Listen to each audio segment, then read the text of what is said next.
Welcome back to the Castaway Consultants, where we teach future Survivor players how to play to the game by criticizing what previous players have done.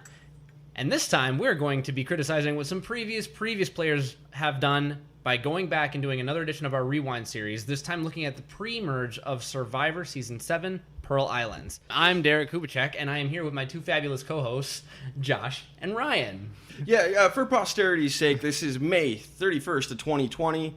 It's been a hell of a week. Oh, yeah. The entire city's burning, or I guess the entire country's burning, mostly Minneapolis, which is basically my hometown, so that's fun. But yes, I'm Ryan Stacy. You're probably listening to this sometime in the future. Hopefully. My guess. Maybe the past. I don't know.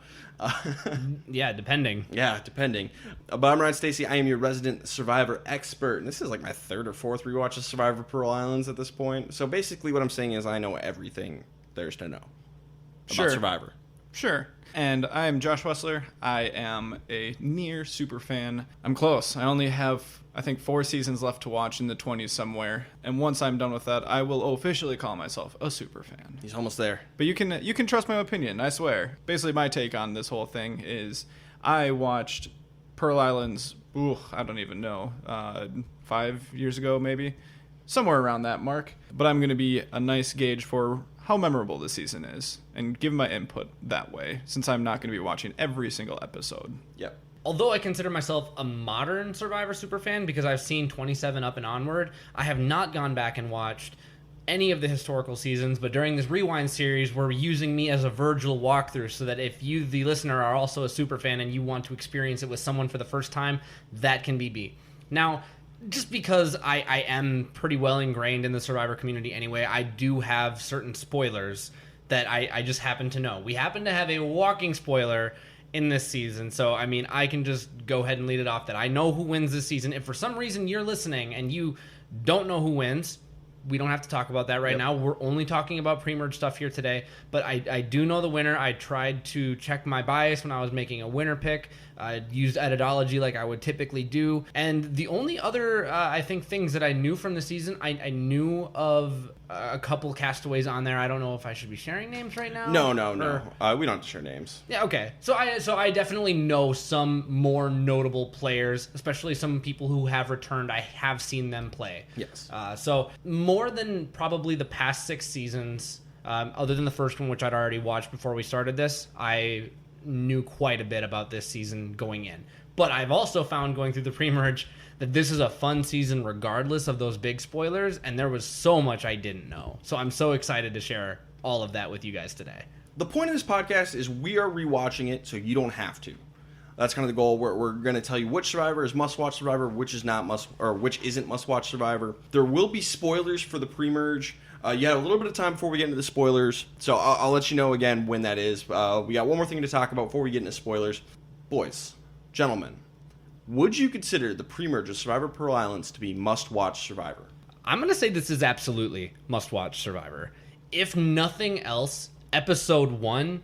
Ryan, you told me this is the highest rated episode of Survivor on Rotten Tomatoes. IMDb ever. And it absolutely lives up to that reputation. I don't know that it's my favorite episode of Survivor ever, but it is certainly up there. It's great, memorable moments. It's something that is worth your time on its own. So even if the rest of the pre-merge wasn't must-watch Survivor, watch episode 1 of Pearl Islands just if you're bored. Sure. But overall, I do believe that this is must-watch Survivor. There's a lot of things you should do, a lot of good gameplay, and a lot of things you shouldn't do, a lot of bad gameplay. You really run the gamut, and I love that. I agree completely. The first episode of Pearl Islands is, in my opinion, the best premiere of the entire series. And this is probably the best pre-merge of the first 7 seasons, with the one exception maybe being the Australian Outback. I think those are 1 and 2 with a bullet. It's not close. Those are the 2 best pre-mergers. Pearl Islands is absolutely must-watch Survivor, especially in the pre-merge. And I think that Season 7 is the best pre-merge. I would definitely agree that it's must-watch Survivor for the reasons that you guys mentioned, and along with the fact that you are introduced to at least, I'll say 4 big names that live on through, I don't even know how many extra seasons they actually end up playing, but including 2 of the biggest names in Survivor. So just tacking that on there as another reason. Yeah. Definitely. For the entire mythos of the series, there's some origins here. Plus a sweet theme. Oh, yeah. I think the music. hands down, this is the best theme. Why don't we do another Pirates theme? Yeah, Pearl Islands is a pirate-themed season. They incorporate, like, some sweet pirate music. A lot of the challenges are pirate-themed. Some of the cast members are pirate-themed. This is the best theme in Survivor. And we need to do it at least again. Hands down, best theme. Okay, so now spoilers for the entire pre-merge. Spoiler alert. Go watch it if you've not seen it. Otherwise, stick around. All right, Survivor Pearl Islands. Before we get into the season itself, let's just a quick reminder of the cast. Every season we do a little game with Josh to see how many cast members can Josh remember from the season. And Josh got 4 out of 16 this time. Not bad. Now, it's exactly the 4 you would guess. It's probably the 4 that I could have named. Yes. And that's it. And that's about what I expected. Yeah, that's fair. And honestly, looking back at it, there's 1 or 2 maybe that I probably should have gotten. And if I saw them like later in the game, I probably would have been able to recognize them. But yeah, that's part of the game. That's part of the game. So real quick, the cast is, we start with the Drake tribe. We have Burton, who is a marketing executive from San Francisco. Krista, a computer programmer from Los Angeles. Johnny Fairplay, an art consultant from Los Angeles. Michelle, a college student from Washington, D.C. Rupert, a troubled teens mentor from Indianapolis. Sandra Diaz-Twine, an office assistant from Washington State. Sean, an advertising salesman from Los Angeles. And Trish, a sales executive from Annapolis, Maryland. And then over on the Morgan tribe, we have Andrew Savage, a lawyer from Chicago. Dara, a mortician from Mississippi. Lil, a scoutmaster from Ohio. Nicole, a massage therapist from California. Austin, an equity trade manager from Boston. Ryan O, there's 2 Ryans. Ryan O, an electrician from California. Ryan S, aka Skinny Ryan, a produce clerk from Tennessee. And Tawana, a pharmaceutical saleswoman from St. Louis, Missouri. That is our 16. Hooray. Hooray. Too many Ryans.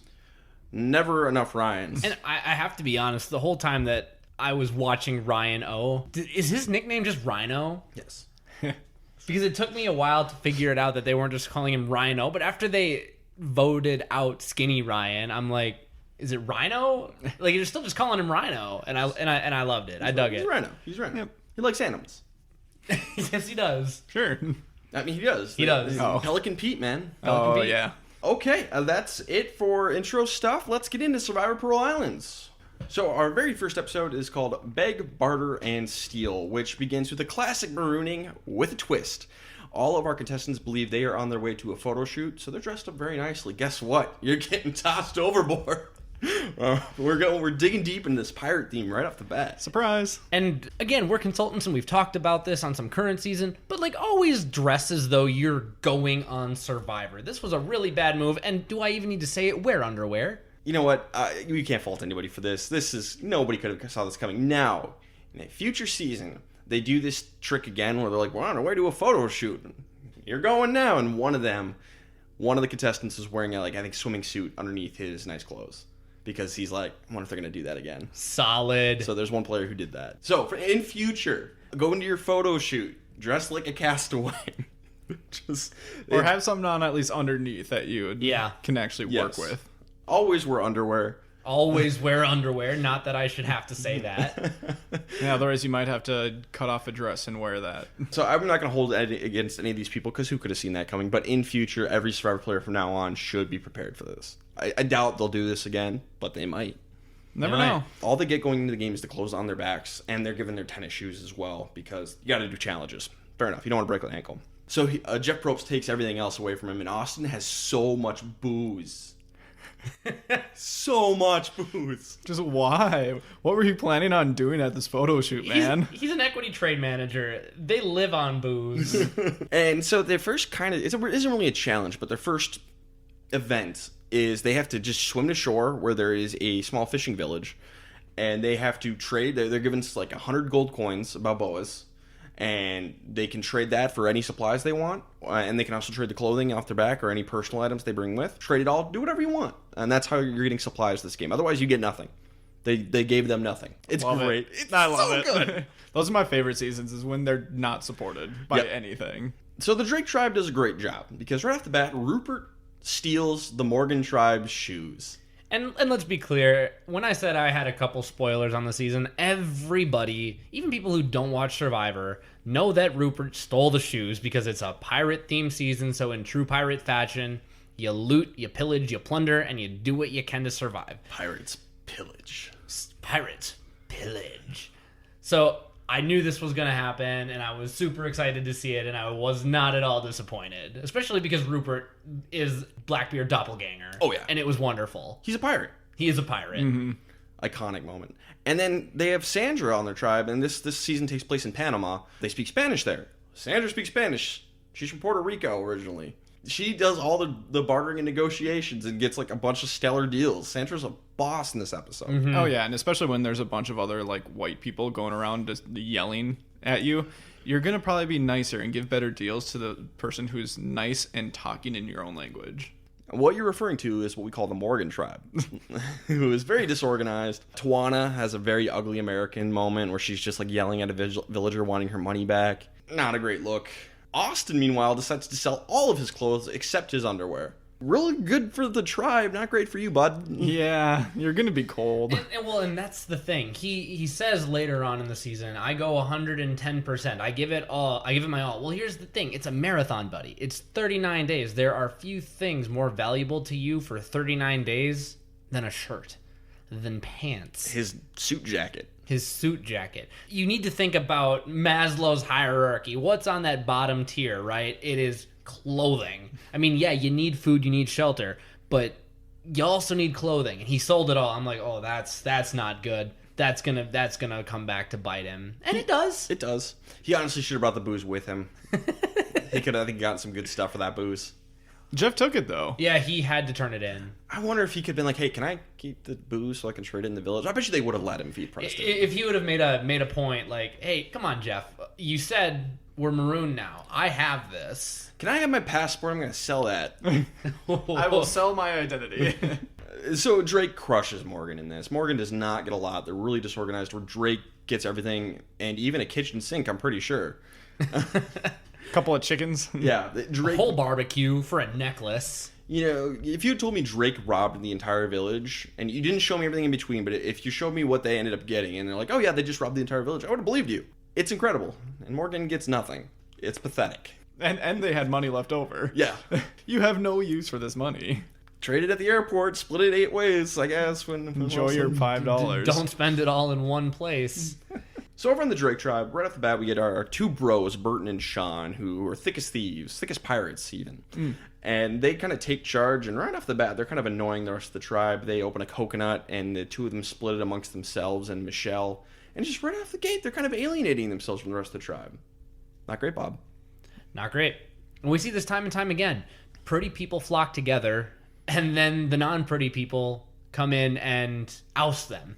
I'm not saying that this happens for a while yet, because Drake Tribe is Drake Tribe early on. But no, you have to do what the others are doing. Make sure you're being inclusive. Make sure you're talking to everyone. Don't get cliquey. This isn't high school. I feel the need to be a consultant for a second. If you're someone who has had it relatively easy and you are good looking traditionally, and life hasn't been very hard for you, you need to be very conscious of that going onto the island, because you need to make adjustments and meet people where they're at and not expect people to rise to where you are. And I feel like if you are seeing this happen, just let them dig their own grave, because they're not aware. I feel like you can identify somebody who has this kind of privilege, because I feel like Burton, Sean, and Michelle, I don't think they ooze it, but I don't think they are aware. Yeah, and the other 5 just let it happen. And they just let it happen. Good for them. Good move. Good move for the majority of the tribe, so... Morgan builds their shelter alongside a cliff, a very crumbly cliff, and immediately get attacked by crabs that night. There's crabs everywhere. And rocks are falling. Rocks are falling. Bad move. Not great, Morgan. It's simple. Lift your floor off the ground. Do it. It's worth it. The Drake tribe, they all end up getting drunk. And that's fun. That's a good way to bond, but you gotta be aware of what kind of drunk you are. And John thinks he's the fun loving, everybody likes you drunk, but he's the annoying drunk. It's the kind where it is fun and lovable for like 5 minutes. It's like, all right, I've had enough. You can go to bed now. Yep. So right off the bat, John's lacking a little bit of self-awareness, I think. This is so good. So Rupert is stuck wearing these just really tight dress pants. They get waterlogged. They're dress jeans. And they're just not for this island. So what he does is they use Krista's dress. They cut part of it off and make Rupert a skirt. And he's going to be wearing a skirt the entire season. Okay. Iconic. Iconic. Adapt. Improvise. Overcome. That's better than jeans. Better than jeans. Hey, man. I can't blame him. You know, I got to give him props for just having the cojones to go through with this, just wear a dress the entire season. Props to you, Rupert. Props to you. Yep. So over on the Morgan tribe, Skinny Ryan and Lil make the first alliance of the season. The two of them go off to find water, and they really bond and make an alliance. That's great. But you need more than 2 people in your alliance. It's a good start. Yeah, don't alienate yourself. Then Burton, back on Drake. Burton goes to catch a fish. That's awesome. Providing, early on, you're providing use to the tribe. This is a good thing to do, I think, early on, making alliance and providing a use, especially in these early seasons. Rupert goes on to catch 6 more fish. Just blow them out of the water. It's like, I think I'm going to try my hand at this. Oh, here's one. And here's another. And another, and another, and another. And Burton's just watching the entire time. Just, really? Really, man? Just got to show me up like that? Yes. Good move, Rupert. This is a good idea. Oh, this is great for Rupert. Rupert's the most useful guy in the tribe. Mm-hmm. Now, the one negative side of that, he burned himself out, so he didn't really do much after this. And I remember, like, when I was watching, a couple people said something. It's going to work out for him. Yes. But yeah, had they lost, that wouldn't be great. It's a delicate balance. As Survivor always is. Indeed. It's a tightrope. It's a marathon on a tightrope. Oh, boy. Yeah. On Morgan Tribe, they kind of anoint Andrew as their leader, which is never the spot you want to be in. But to be fair, the guy looks like Clark Kent. Like, who else is going to be the leader? He's got the most chiseled jaw I think I've ever seen. It's like a perfect square almost. It's really just like, it's like someone literally chiseled it. He looks like a statue. See, I think the only jaw I've seen that's more chiseled than Andrew Savage is Jeff Probst. and they sit at each other. They have to just be looking at each other. It's a mirror. Yeah. I mean, Jeff Probst is a host and Andrew Savage is a lawyer, but they honestly look a lot alike and kind of have the same, I don't want to say douchey because it's not quite that far, but they have a certain air to them, some arrogance, maybe not pomp, but they definitely think highly of themselves. They're educated douche bros.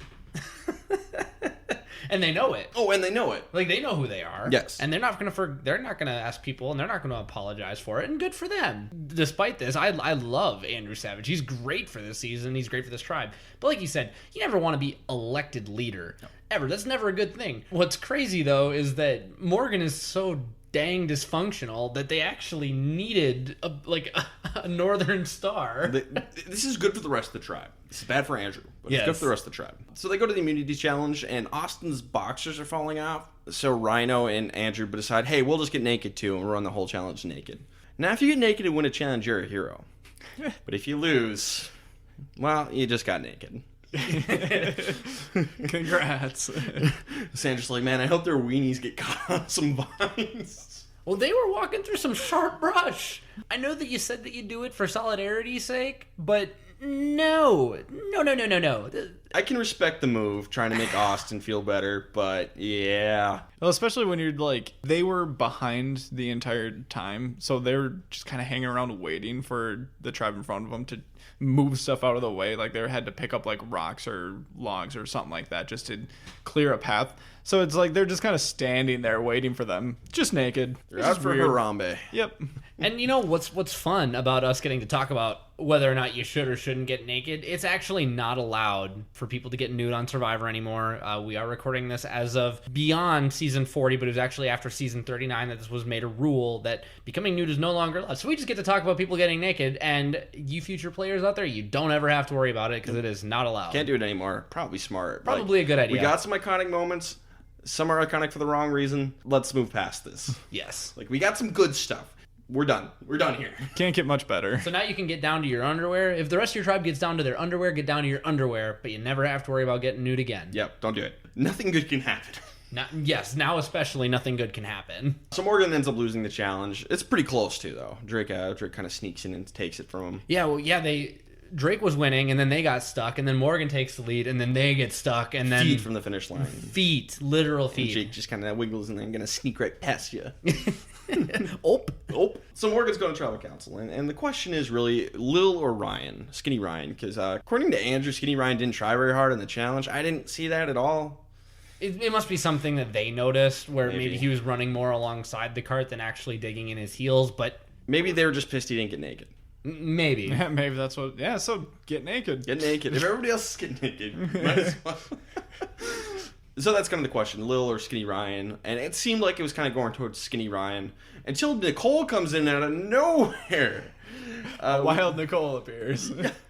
And she wants to get rid of Tawana because she didn't like how Tawana was kind of being an ugly American back in the village. And Nicole just doesn't like Tawana. Personal thing. So she's like, hey, Lil, Ryan, you guys want to get rid of Tawana? And they're like, yeah, sure. And Lil immediately tells everybody she wants to get rid of Tawana. The old switcheroo.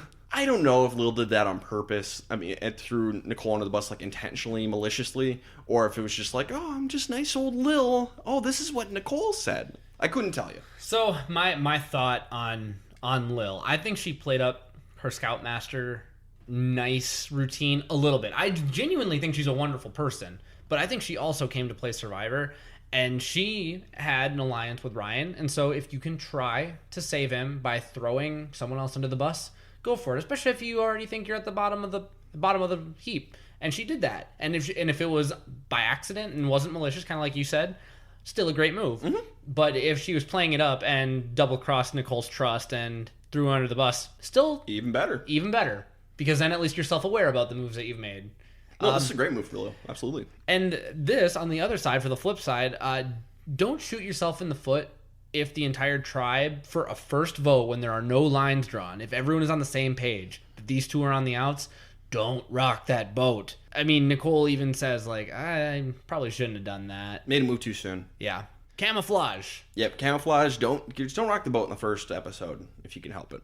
Yeah, I think that it was an accidental good move on her part. Could very well I don't be. think that she's a good enough player to do it on purpose. I think that she's just genuinely just doesn't know when to not talk. It could be. I have no clue. I honestly don't. Either way, it ends up working out. Yep. So we go to Tribal Council, and Andrew at Tribal Council calls out Skinny Ryan for not pulling his weight. That's not the right move, dude. You keep that to yourself and talk about Ryan behind his back. You don't do that at Tribal Council.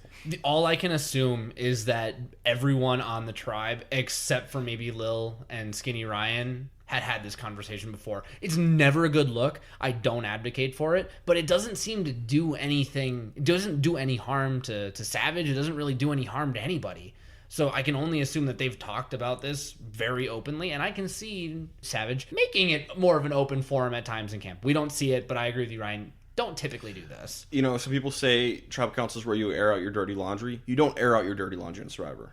You keep everything under lock and key, wrapped up, hide it in your closet. Do not air it out, ever. Tribal Council is for big moves that you can flash to the jury, which there isn't one, and half-truths. Give Jeff just enough to get him off your back. Yep, exactly. So it ends up being 7 votes for Nicole, 1 vote for Skinny Ryan. Unanimous vote gets for Nicole.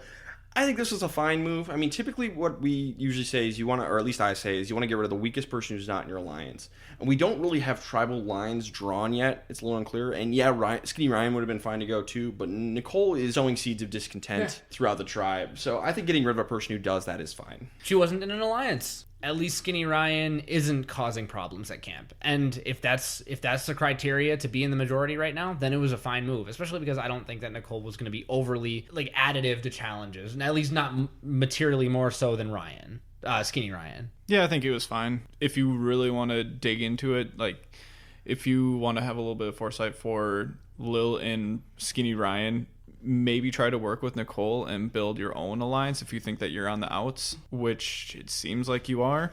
So you could use this as an opportunity to maybe pull in another person and pair up with Nicole. But if you're not going to do that, then yeah, this is fine. I don't think they would have been able to pull that one off. I don't think they could have gotten those numbers. So, Josh, who are you thinking? Who was the best player of the episode? I'm going to go with Rupert on this one.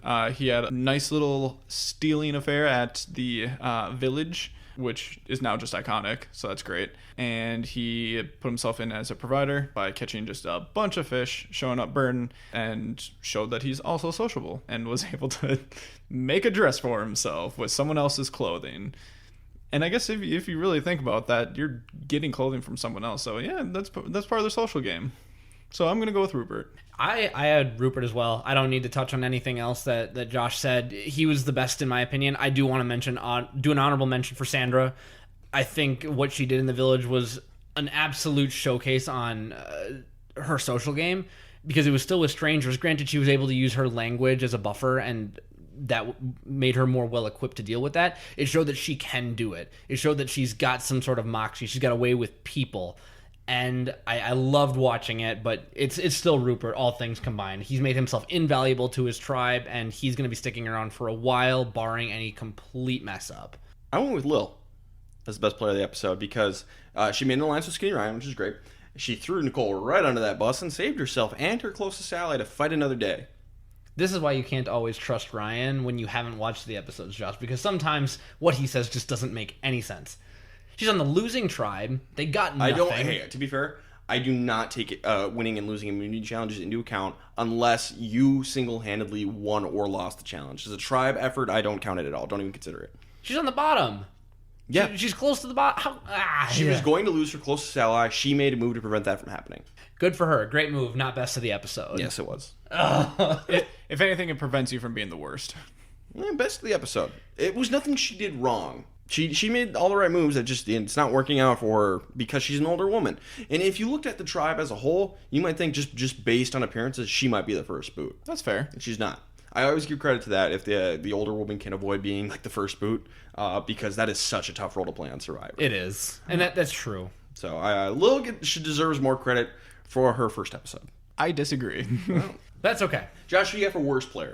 And for the record, everybody, we do not count the person who was eliminated in the episode, and they cannot win either award. Don't know why they would ever win Best Player of the episode or even be in the conversation, but they cannot win either one, so we cannot give the award to Nicole. Bummer. Gonna go with Austin here. Just overall did not seem to do a great job getting just involved with the tribe. I don't know if it was a social thing or whatever, but I don't think we even mentioned it in the village. One of the occurrences was he suggested that the girls basically flirt to get things. No, take their tops off. Oh, take their tops off, yes. So essentially sell themselves.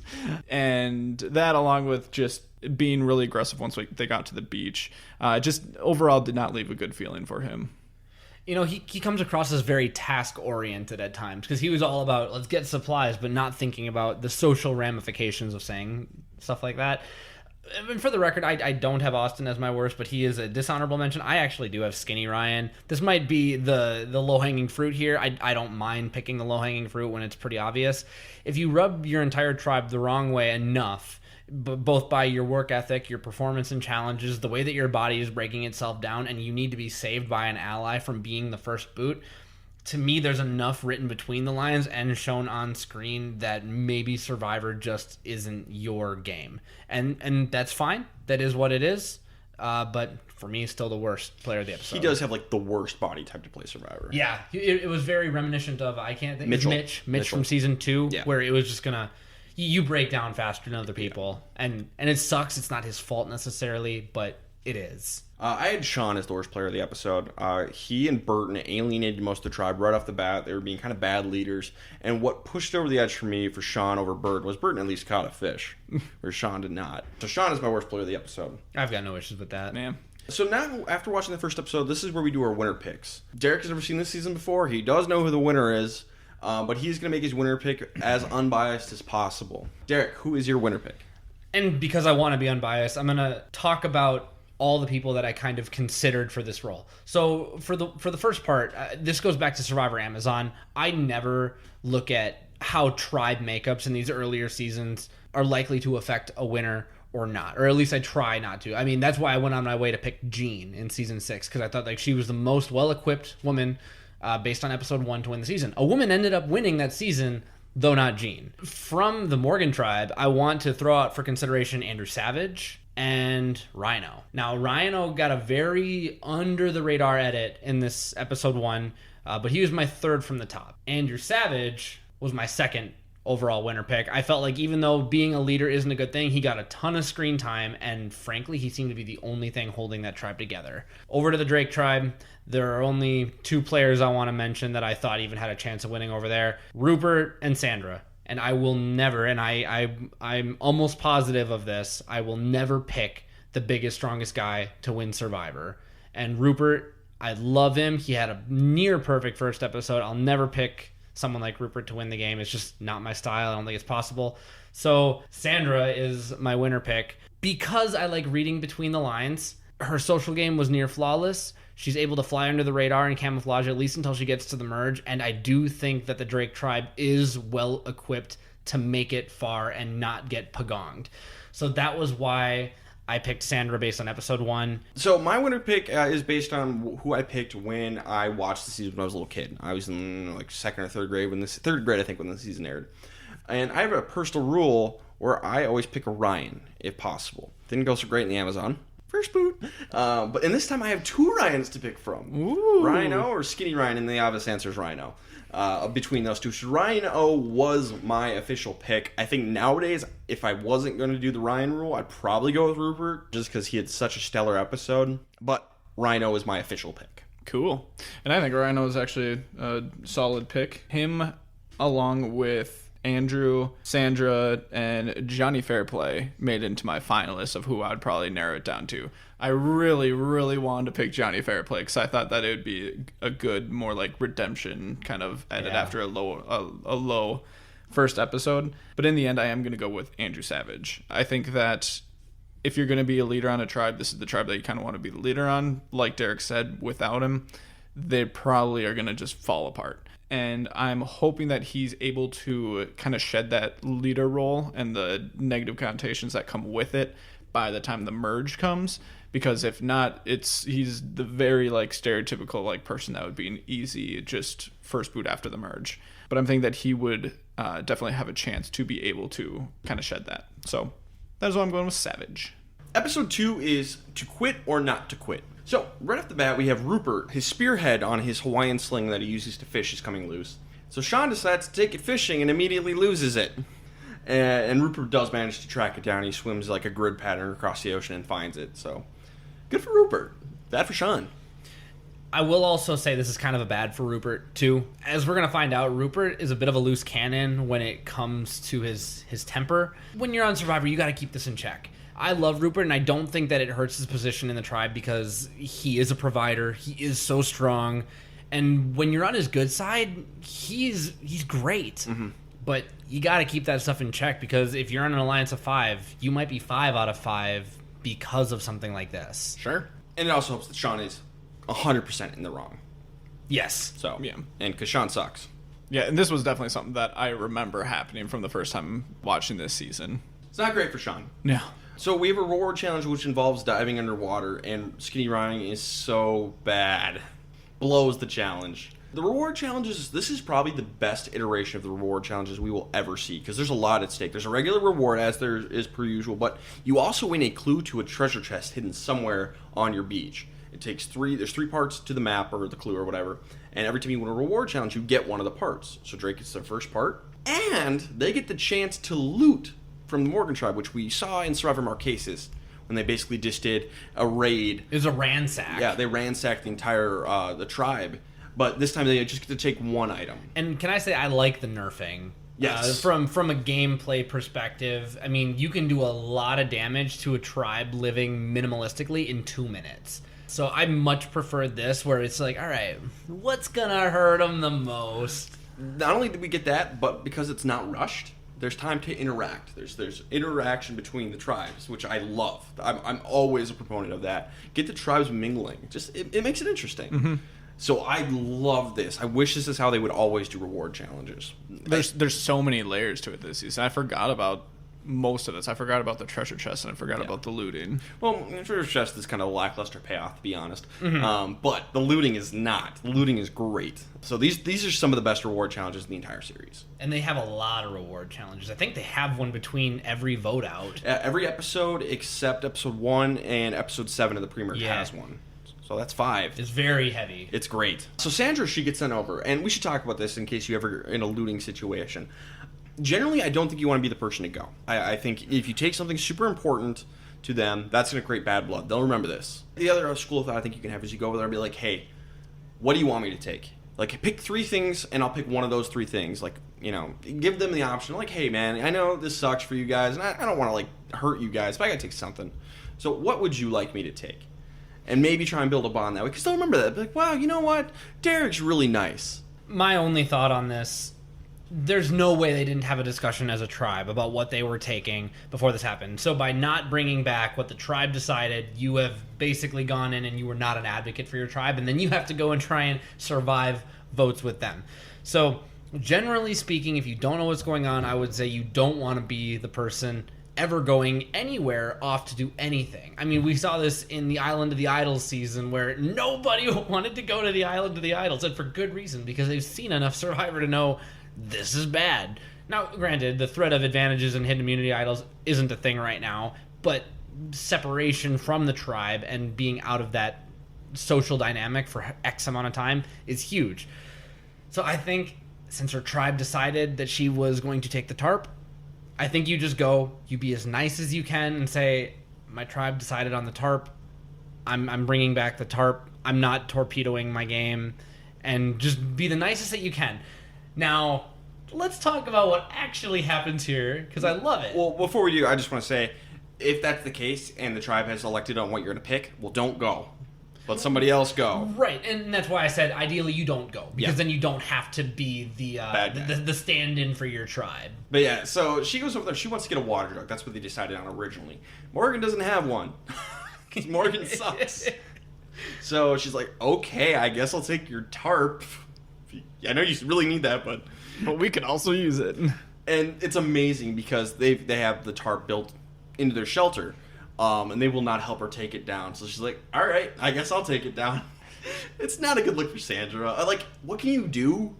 But it's also not a great look for the other tribe, though. Right. Also, I don't know if this actually happened, but you're in danger of her, like, taking it down very poorly and damaging your shelter. And she did try to say, like, I'm just, like, taking it off. I'm dropping it here like this. I'm trying not to break anything, but if you're not going to help me take... And she was definitely, not even passive-aggressive. She was, like, aggressively passive about it. Where she was like, all right, if you're not going to help me, I guess I'm going to do it myself. I don't know how you put the shelter together, but I guess I have to take it apart. Just takes, frongs off, throwing them on the ground, dropping it. She's like, oh, there goes a wall.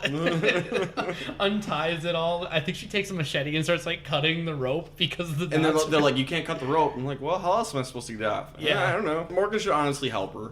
Yeah, this was poor sportsmanship from the Morgan tribe. I get not wanting to help. I get not wanting to lose a tarp. But as soon as she digs her heels in and says, I'm taking the tarp, you might as well help. Them's the rules. Them's the rules, man. Play better in the challenges and this won't be a problem. Vote out Skinny Ryan next. Skinny Ryan. And after all this happens, Austin's like, yeah, I kind of want to quit. This sucks. As a consultant, I feel I should tell everyone quitting Survivor... It's not the optimal move. That is never a good move. I don't hate quitters as much as most people do. I know they get a lot of hate in this community. I absolutely hate quitters. I don't care. Like, if you don't want to be there, that's your prerogative.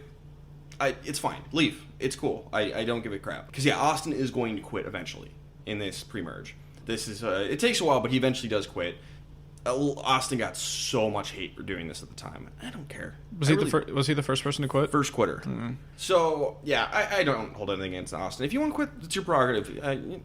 I don't like being told to do either. So. I think that's so interesting, Ryan, because you're such a lover of the game, and knowing how hard it is and how exclusive of a family the Castaways are, for someone to go through all that work and get on the show and quit, I feel like it tells me something about you. I'm not sure what it is, but it's almost like you value personal free will over you do the game of Survivor. And I do respect you for that. I absolutely do. That's accurate. But I am in Josh's camp. No. You do not get on Survivor and quit. Suck it up, buttercup. Your body will get used to it. Honestly, if you're an equities trade manager and you are set financially, you really, really, really need to think a little bit harder if going on Survivor is even worth it for you. Because you know what? In my worst days, you can be darn sure that $1 million is going to keep me going.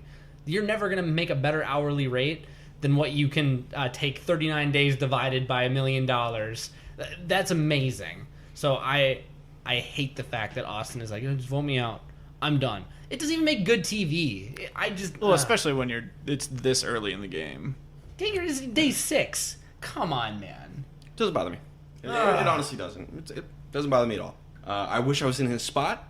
Do I wish someone who wasn't going to quit the game was there instead? Yes. I would rather not see someone quit. But it doesn't bother me that he quits. It's like, yeah, okay. What's your comment? You do you. Not the best move, though. And as a consultant, I cannot condone this action. This will probably not help you win the game. Yes. Can confirm. I think this might be the worst move in Survivor. I think quitting. I think the worst thing you can do is quit the game. Hot take. Hot take. Oh, no. There's one worse thing that you can do, and that's get pulled from the game. True. I will say that. That's fair. But this is still, like, right down there. Your odds of winning the game are the same as someone who gets pulled from the game if you quit. So we have an immunity challenge, which Drake ends up winning. A lot of untying and coordination, which is the type of challenge I'd be really good at, not gonna lie. This is my bread and butter right here. I'd be great at this. Ryan volunteers to anchor the challenge, immediately loses, gets voted out. Rip. And so Morgan's going to tribal council for the second time. And Austin's like, hey, Skinny Ryan, vote me out, man. Skinny Ryan's like, okay, sounds good. Cool. Deal. Miserable Skinny Ryan, by the way, whose body is crumbling beneath him because he's that tall, skinny, lanky body type, which is so bad for Survivor. He still wants to be out there. Skinny Ryan is a super fan, though. I don't think Austin was necessarily I don't even know if he was a fan of the show before, and he might have been a recruit. I really don't know, but Skinny Ryan is confirmed a super fan. Kind of the Rob Sister Nino type. Mm-hmm. It ends up being 5 votes for Skinny Ryan, 2 votes for Austin. Lil is on the outs because she doesn't want to vote for her ally. This is the right move, right, guys? Oh, absolutely. Yeah. One, I love the old hostage power move. No. If you're gonna quit, you gonna walk off the beach, and you ain't getting my vote, buddy. Also, he's super strong. Like, whether or not he thinks his body is wasting away before him, and has that mental fortitude that can take it, he's still a physical asset to the tribe. Austin is ripped. Yes. Crazy ripped. And as of about a day ago, in terms of game time, almost no threat to win the game. And Skinny Ryan has been single-handedly pulling your team down in challenges. He is the worst challenge performer on the season. Yeah, get rid of him. Definitely the right move. So, Derek, who do you have for best player of the episode? I think Savage, actually. And it's more of how the episode ends than it does anything else, but I still kind of count it. His tribe needs him now because the only other physical person on the team doesn't even want to be there. There is zero chance Savage gets voted out, barring anything completely wild happening, until the merge. There's no way he leaves. So I said, kind of as a result of this episode, that it has to be Savage because he's still not overplaying his leadership role. He's in the alliance, like the majority alliance on the tribe. He helped and kind of spearheaded the holding Austin hostage. Like, we still need him, and now I think he's invaluable. Not quite Rupert on Drake invaluable, but they can't get rid of him. So I have Savage. And I chose Rupert. He continued to catch fish. He found the spearhead. Had they lost the spearhead, Rupert's value goes down considerably. He has the spearhead again, and that's back up. He's still number 1. The reason I did not pick Rupert is because he got angry. Fair. And I think that is a knock against Rupert, but I don't think it knocked him below anyone else. Sure. Josh? All right, so to catch listeners up, I only watched the premiere, the merge, and the finale episodes. So for the ones that I don't watch, if there is a disagreement between my 2 co-hosts, I'm kind of used as the tiebreaker. And in this situation, I'm going to go with Rupert. I'm the best. But I do think it is really close. Savage would definitely be my number 2 choice here. Absolutely. Sorry, Derek. Really nothing against Savage. It's more just Rupert was just sounds like he was very valuable. Derek, who do you got for worst player? Well, Austin. Because if you want to quit and you get held hostage, I think that you're a bad Survivor player. Austin, he wanted to quit. He even asked Skinny Ryan to vote for him. Those are not optimal moves to win Survivor. Yeah, as much as like I said, I don't mind the quit, but it is not a good move. And you can give a dishonorable mention to Sean for kind of being, first of all, irresponsible with the spearhead and then losing the spearhead. At least he went out and tried to help find it, but yeah. You can always give a dishonorable mention to Sean. Sean sucks. I mean, he's great TV. I love Sean on the show, but he sucks. Josh, do you think the worst player was Austin? Yeah, sounds good to me. Okay, let's move on. All right, episode 3. United we stand, divided we ... question mark? Back at Morgan, Lil is alone now. She's the last member not in the core alliance, it seems. And she's like, hey, Dara doesn't do anything around camp, and Austin wanted to quit. They suck. Am I right, Andrew? Basically the everything she can do, I can do better. Essentially accurate, yeah. And you know what? That is a completely fair argument to make when you are one person against an alliance of 5. Because you can still be their number, and they don't lose any power. And she's also not completely wrong. She's not wrong at all. I mean, yeah, Dara's probably better in the challenges marginally, but Lil does do more around camp. Yes. And Austin sucks. And you're talking to, I feel, the right person here. Because I feel like Savage is the person that would value that kind of stuff over just like being in an alliance. Absolutely. Well, and then he'll disseminate it. You know that if you start with Savage, it's going to get to everyone it needs to get to. And I think you can also trust Savage to keep it between the people who need to know. It's like trickle-down economics, except it's a real thing. I like that. Good job, Ryan. Thanks. I had my own joke, but you know what? That wins. The reward challenge is coming up, and Drake is strategizing. And John suggests, hey, if the reward challenge is swimming, we'll sit out Sandra. And Sandra just blows up at him, and they have this big fight. Not great on either one of them. Don't bother strategizing on the reward challenge until you actually know what the challenge is. They give you time to do that. Mm-hmm. Why bring that up? I mean, I get where he's coming from, and his logic does make sense, but it's the way he presented it. You know, we have a rule on our other podcast, the How to Survive a Horror Movie podcast. One of the rules is be careful what you say and how you say it. And I think Johnny Fairplay violates that rule. I think he only violates that rule pretty much all the time. Oh, yeah, that's definitely true. And the ironic thing here is that Sandra is notorious for sitting out challenges. She was the first person to sit out of a challenge This in this season. So when they're like, oh, Drake, you have an extra member, gotta sit somebody out. Sandra, gonna take a spot on the bench. I'm like, and so it begins. Little did they know. Yeah, and Sandra blows up. You know, if you can be annoyed with what John is saying, but don't blow up. Talk about it behind his back to the rest of your alliance. Man, John sucks. Isn't he arrogant? I would try to turn it inward a little bit and be like, you know, I get that I'm not a strong swimmer, but let's wait till we get to the challenge to decide who's going to be sitting out, because there might have been something else going on that I could be valuable at. And they know who you're talking about. You know who you're talking about. But if confronted about it, you never said his name. Mm-hmm. It's a delicate balance. It's a marathon on a tightrope. Yeah, the blow up was not a good look for Sandra. This reward challenge is awesome, though. It's the boat sinking challenge. And both tribe gets 2 boats, and they have to pull out little corks from the side of the boat, or they can just bail water into the other boats, or they can just use an oar and push it underwater using brute strength. This challenge is awesome. I love it. And what's crazy is we actually did something similar to this in college. There was you put canoes in our battleship, and then you just take buckets of water and you dump it on people. And someone hit me with a bucket, and it was great. Oh, well, you guys must... I didn't do this, so... I didn't actually do it. I just watched. Did you win? No, we did not win. Well, then... We were going against some very strong college athletes, and I was not a college athlete. None of us were. Nope. And I don't think that you were able to push it down. No, there was no pushing allowed, so it was 5-gallon buckets only, and there was no corks, but it was close enough. And for the record, a ton of fun. It is as fun as it looks, and it would have been more fun with corks and like brute strengths, and so absolute madness and absolute fun. So Austin actually sinks his own boat by standing up and just pushing it underwater. And Jeff calling it too, like Austin sinking his own boat, and then Rupert, because he's Rupert, just pushes the other boat down under the water.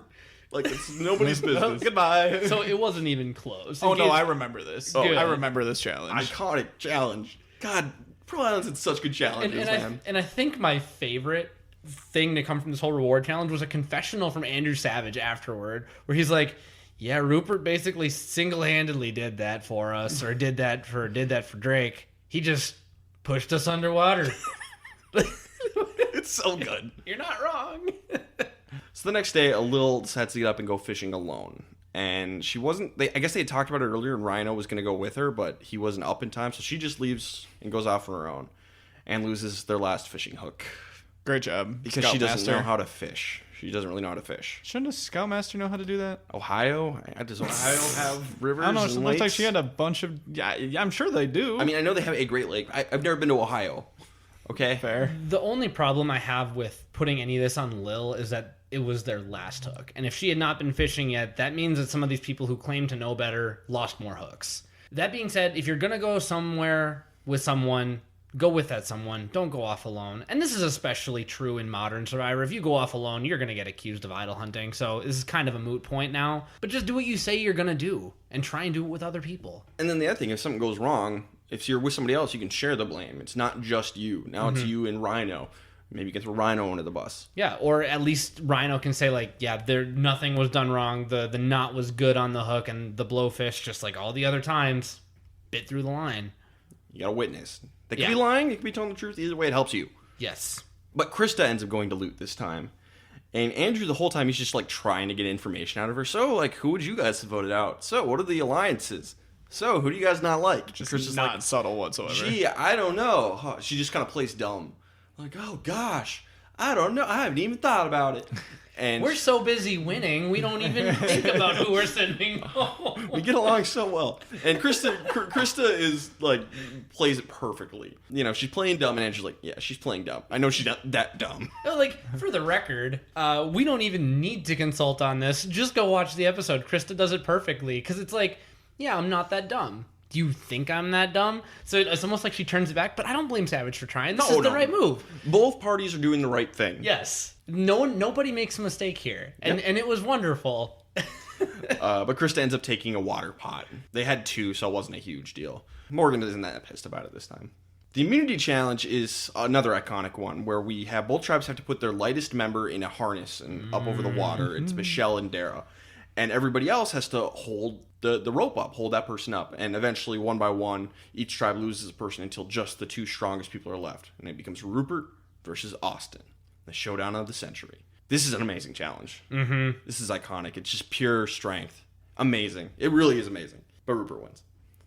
Because Morgan sucks. So Morgan sucks. And also, like, even though Austin is ripped AF, for this particular challenge, for most of it, Rupert just had to lay there. Where Austin probably had to actually dig his heels in a little bit more. Yeah. So even though you have to give him credit for holding these girls up for like 90 minutes or whatever it was a long time. Rupert had advantage. Rupert, yes.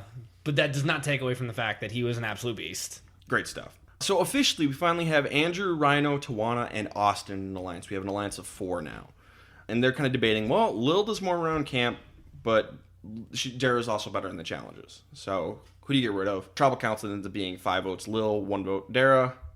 I think it's the right move. I think at this point, focus on challenge performance because you're in big trouble. Losing 3 in a row and you don't know when the merge is coming. You need to go on a run starting yesterday. And I don't know if these people had seen Amazon. So, as far as they're concerned, it could just be a pagonging. Yeah. You know, very, very likely chance it's just a pagonging. So if you think that Dara is marginally worse around camp, or even like worse, but not something we can live, as long as something we can live with, but she's marginally better in challenges, I think you got to go with Dara. I think that's the right move. So for best player of the episode, I had Andrew Savage he formed an alliance of 4. He votes out Lil. He tries to get information out of Krista. He fails, but he tried. I'm going to be a little bit more direct on this one. I say Rupert because he single-handedly won the challenges, both challenges for his tribe, and had no temper tantrums this time around, and still seems to be in the great graces of a tribe that is seemingly invincible at this point. So Rupert. Yeah, I think Rupert would make the most sense for it best. Okay. And by the way, it was at this point, Ryan and I talk about Survivor a lot. We talk about Survivor as a group a lot, but Ryan is the super fan. He loves to share how much he knows about Survivor. Ryan has told me many times in the past that Rupert is one of the best single-player performances in Pearl Islands probably ever. And not in terms of gameplay, but as a character. Right. And that's what you meant. Yes. But it was after this episode that I was like, I absolutely see it. I see great potential here. Rupert 1.0 is the best. For a long time, he was my favorite player. For a long time. For worst player, I actually had Sandra for blowing up at John. And I had John for blowing up Sandra. I felt like Fair Play was definitely more of the instigator. And granted, he's trying to stir things up because that's who he is. It's what he wants to do to some effect. I don't like that Sandra got goaded into it, but I think anytime you're starting drama on a tribe that's otherwise so strong, you're creating the fracture, and that's why I had Fair Play. Okay. And I just think that Sandra took the bait. And I think that makes John, that might make him a little bit gameplay savvy over Sandra. But he was also strategizing about a reward challenge preemptively for no reason. That's true. And they're definitely the two worst. Yeah. But Josh, you have to make the time. Oh, man. I know that Sandra kind of took the bait, but just because it was started by Johnny Fairplay, and it was probably a conversation that didn't really even need to happen yet, I'm going to go with him. Woo! That's fair. I did it! I can't argue with that. All right, episode 4, pick a castaway. Any castaway. John and Sean get into a fight about Sean's work ethic. Sean is very lazy and doesn't want to do any work. I can relate. But on Survivor, if the rest of the tribe wants to work, and this is a hardworking tribe, get your ass in gear. and do something. And John is right, but he shouldn't be picking this fight with Sean about it. It's a bad move, but it did seem like the rest of the tribe was pretty fed up with Sean at this point too. So it ends up not maybe working out for John, but doesn't work against him. Sure. Because there were things that obviously needed to be said. And, airing your dirty laundry at tribal, airing your dirty laundry in confessionals, airing it at camp. Camp is definitely like the worst of the three, in my opinion. Maybe Modern Survivor Tribal might overtake that as airing your laundry, but at this point, I think at camp is a lot worse. So this could have been bad. It ends up not being, but it could have been. Yeah, John's lucky, and he's just lucky everybody agrees with him that Sean sucks. Mm-hmm. Yeah, Sean and Burton are really annoying the rest of the tribe with their kind of douche bro behavior. And I'm trying to remember, is this the episode where they were picking on Rupert all the time for the fact that he had to wear a skirt? Yeah. And it was very cliquey. Yeah. It was very high school bully, and it wasn't fun to watch. No, it was a bad look for Burton and Sean. To give them a little bit of, benefit of the doubt, I don't think they meant it to be mean. It did not seem malicious. But it was a lack of self-awareness. It seemed like they were trying to get... they're trying to bro down with Rupert, but Rupert does not return the feelings of bro. Yes. And if someone does not return the feelings of bro, you do not treat them like a bro. Exactly. You got to recognize, you can be a douche bro with your douche bros, but when you're not with the douche bros, you got to not be a douche bro. Time to put on your not douche bro hat. Put that on a shirt. Great, right?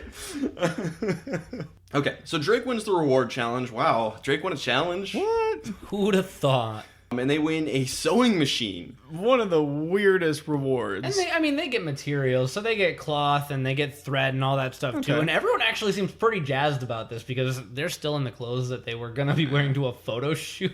Fair. And Rupert makes himself a better dress. Yeah. And Rupert's running the sewing machine, really busting down stereotypes. Mm-hmm. And, Burton and Sean are making fun of him. They're like, oh, we got some jeans that need to be hemmed later. Rupert, you're the prettiest girl here. It's like, dude, It's like, thanks, man. it's not cool, man.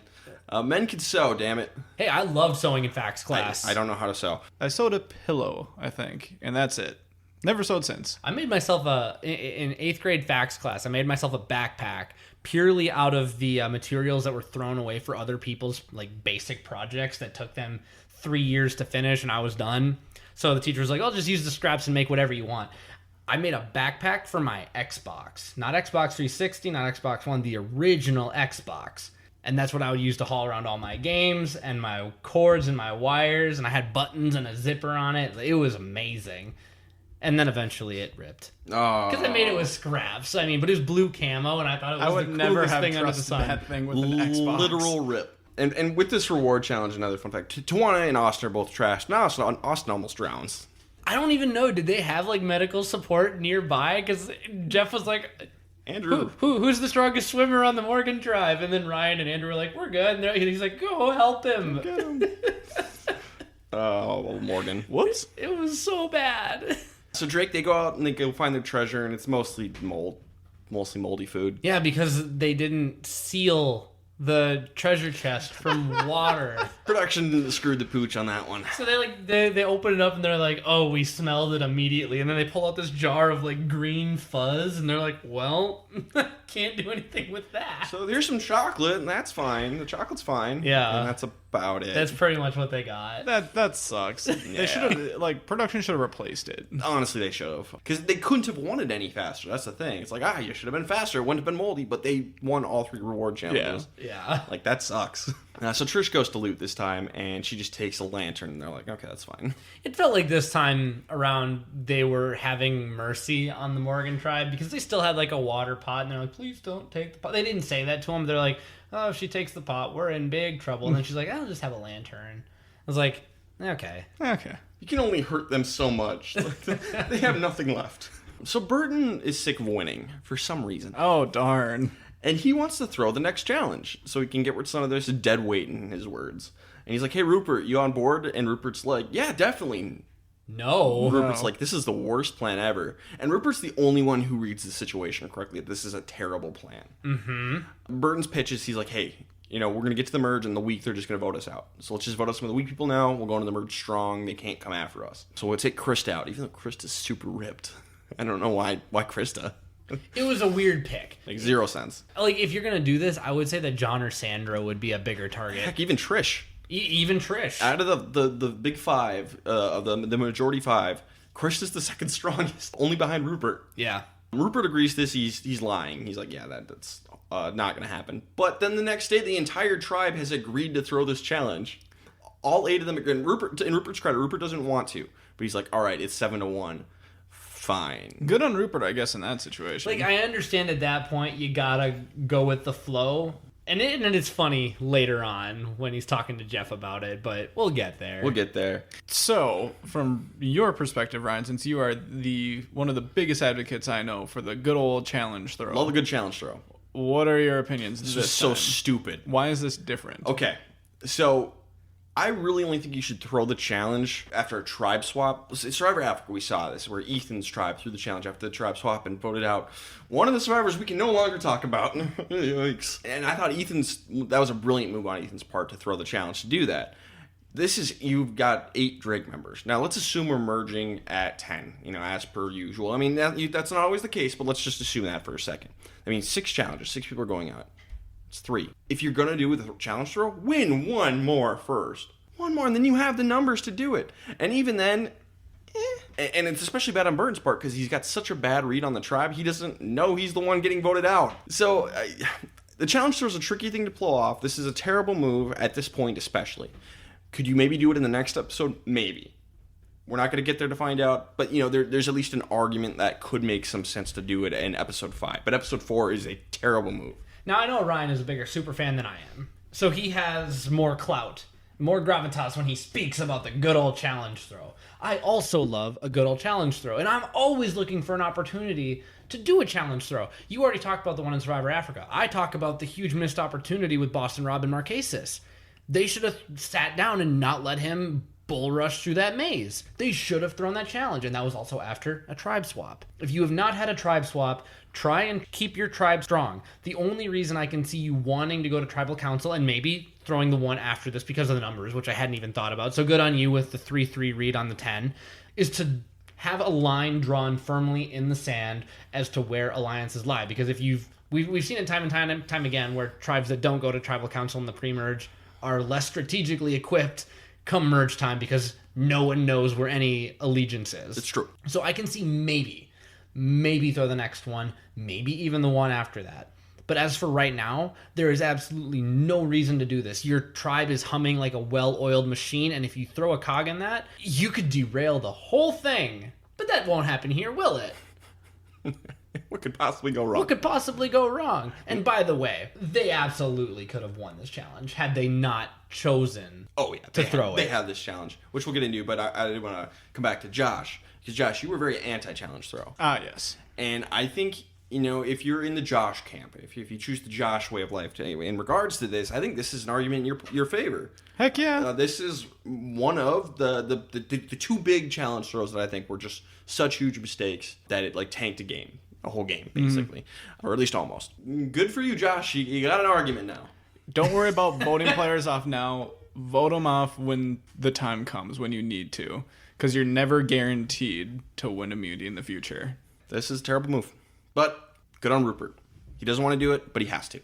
Yeah. And he knows it. So. To be clear, we don't advocate the throwing of the challenge, but if it's 7v1, don't paint a target on your back. Yeah. Yeah. He does the right thing. Unless you're at the bottom of the tribe. Then maybe put up a stink about it. Sure. But I don't think Rupert is at the bottom of his tribe. Spoiler. So the immunity challenge is actually one I think would be really fun. It's basically kind of a game of human chess. You're moving people across the board and they have to fight each other. It's strength and strategy. This one was very similar to one we saw in season 5 where Rob with 2 Bs grabbed Clay by the neck and just shoved him into the water. Yeah, but gives the Morgan the win because they have Rupert and Burton sit out who would be the 2 best at this one.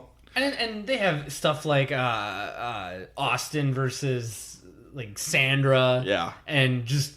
Oh, it looks so bad. And Jeff's like, and Rupert and Burton are sitting over in the sit-out dinghy. What are you guys doing over there? And Rupert's just like, it's not my choice. And then Burton's like, what he means to say is we have a regular rotation, Jeff. We have regular rotation of who sits out. And Rupert's like, it's not my choice.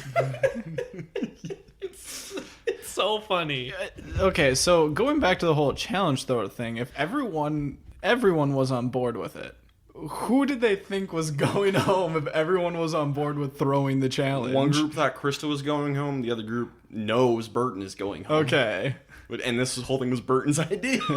Okay, I'm like, that kind of just came to mind. Right? It's just like, was there one person not on the same page here? Yes, or Burton.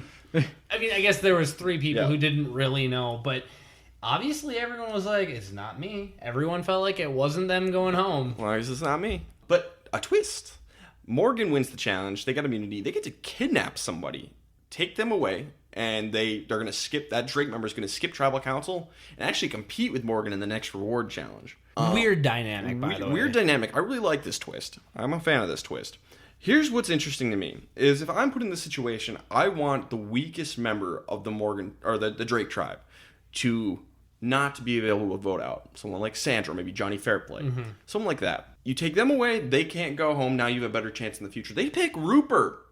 Granted, it's going to work out very well for them doing this, but it's not because they had that kind of foresight. They lucked into this. They had no idea Rupert's an amazing fisherman who was going to catch them fish. They had no knowledge of this. Why pick Rupert? He's their strongest ally. Leave a chance he could be the one voted out.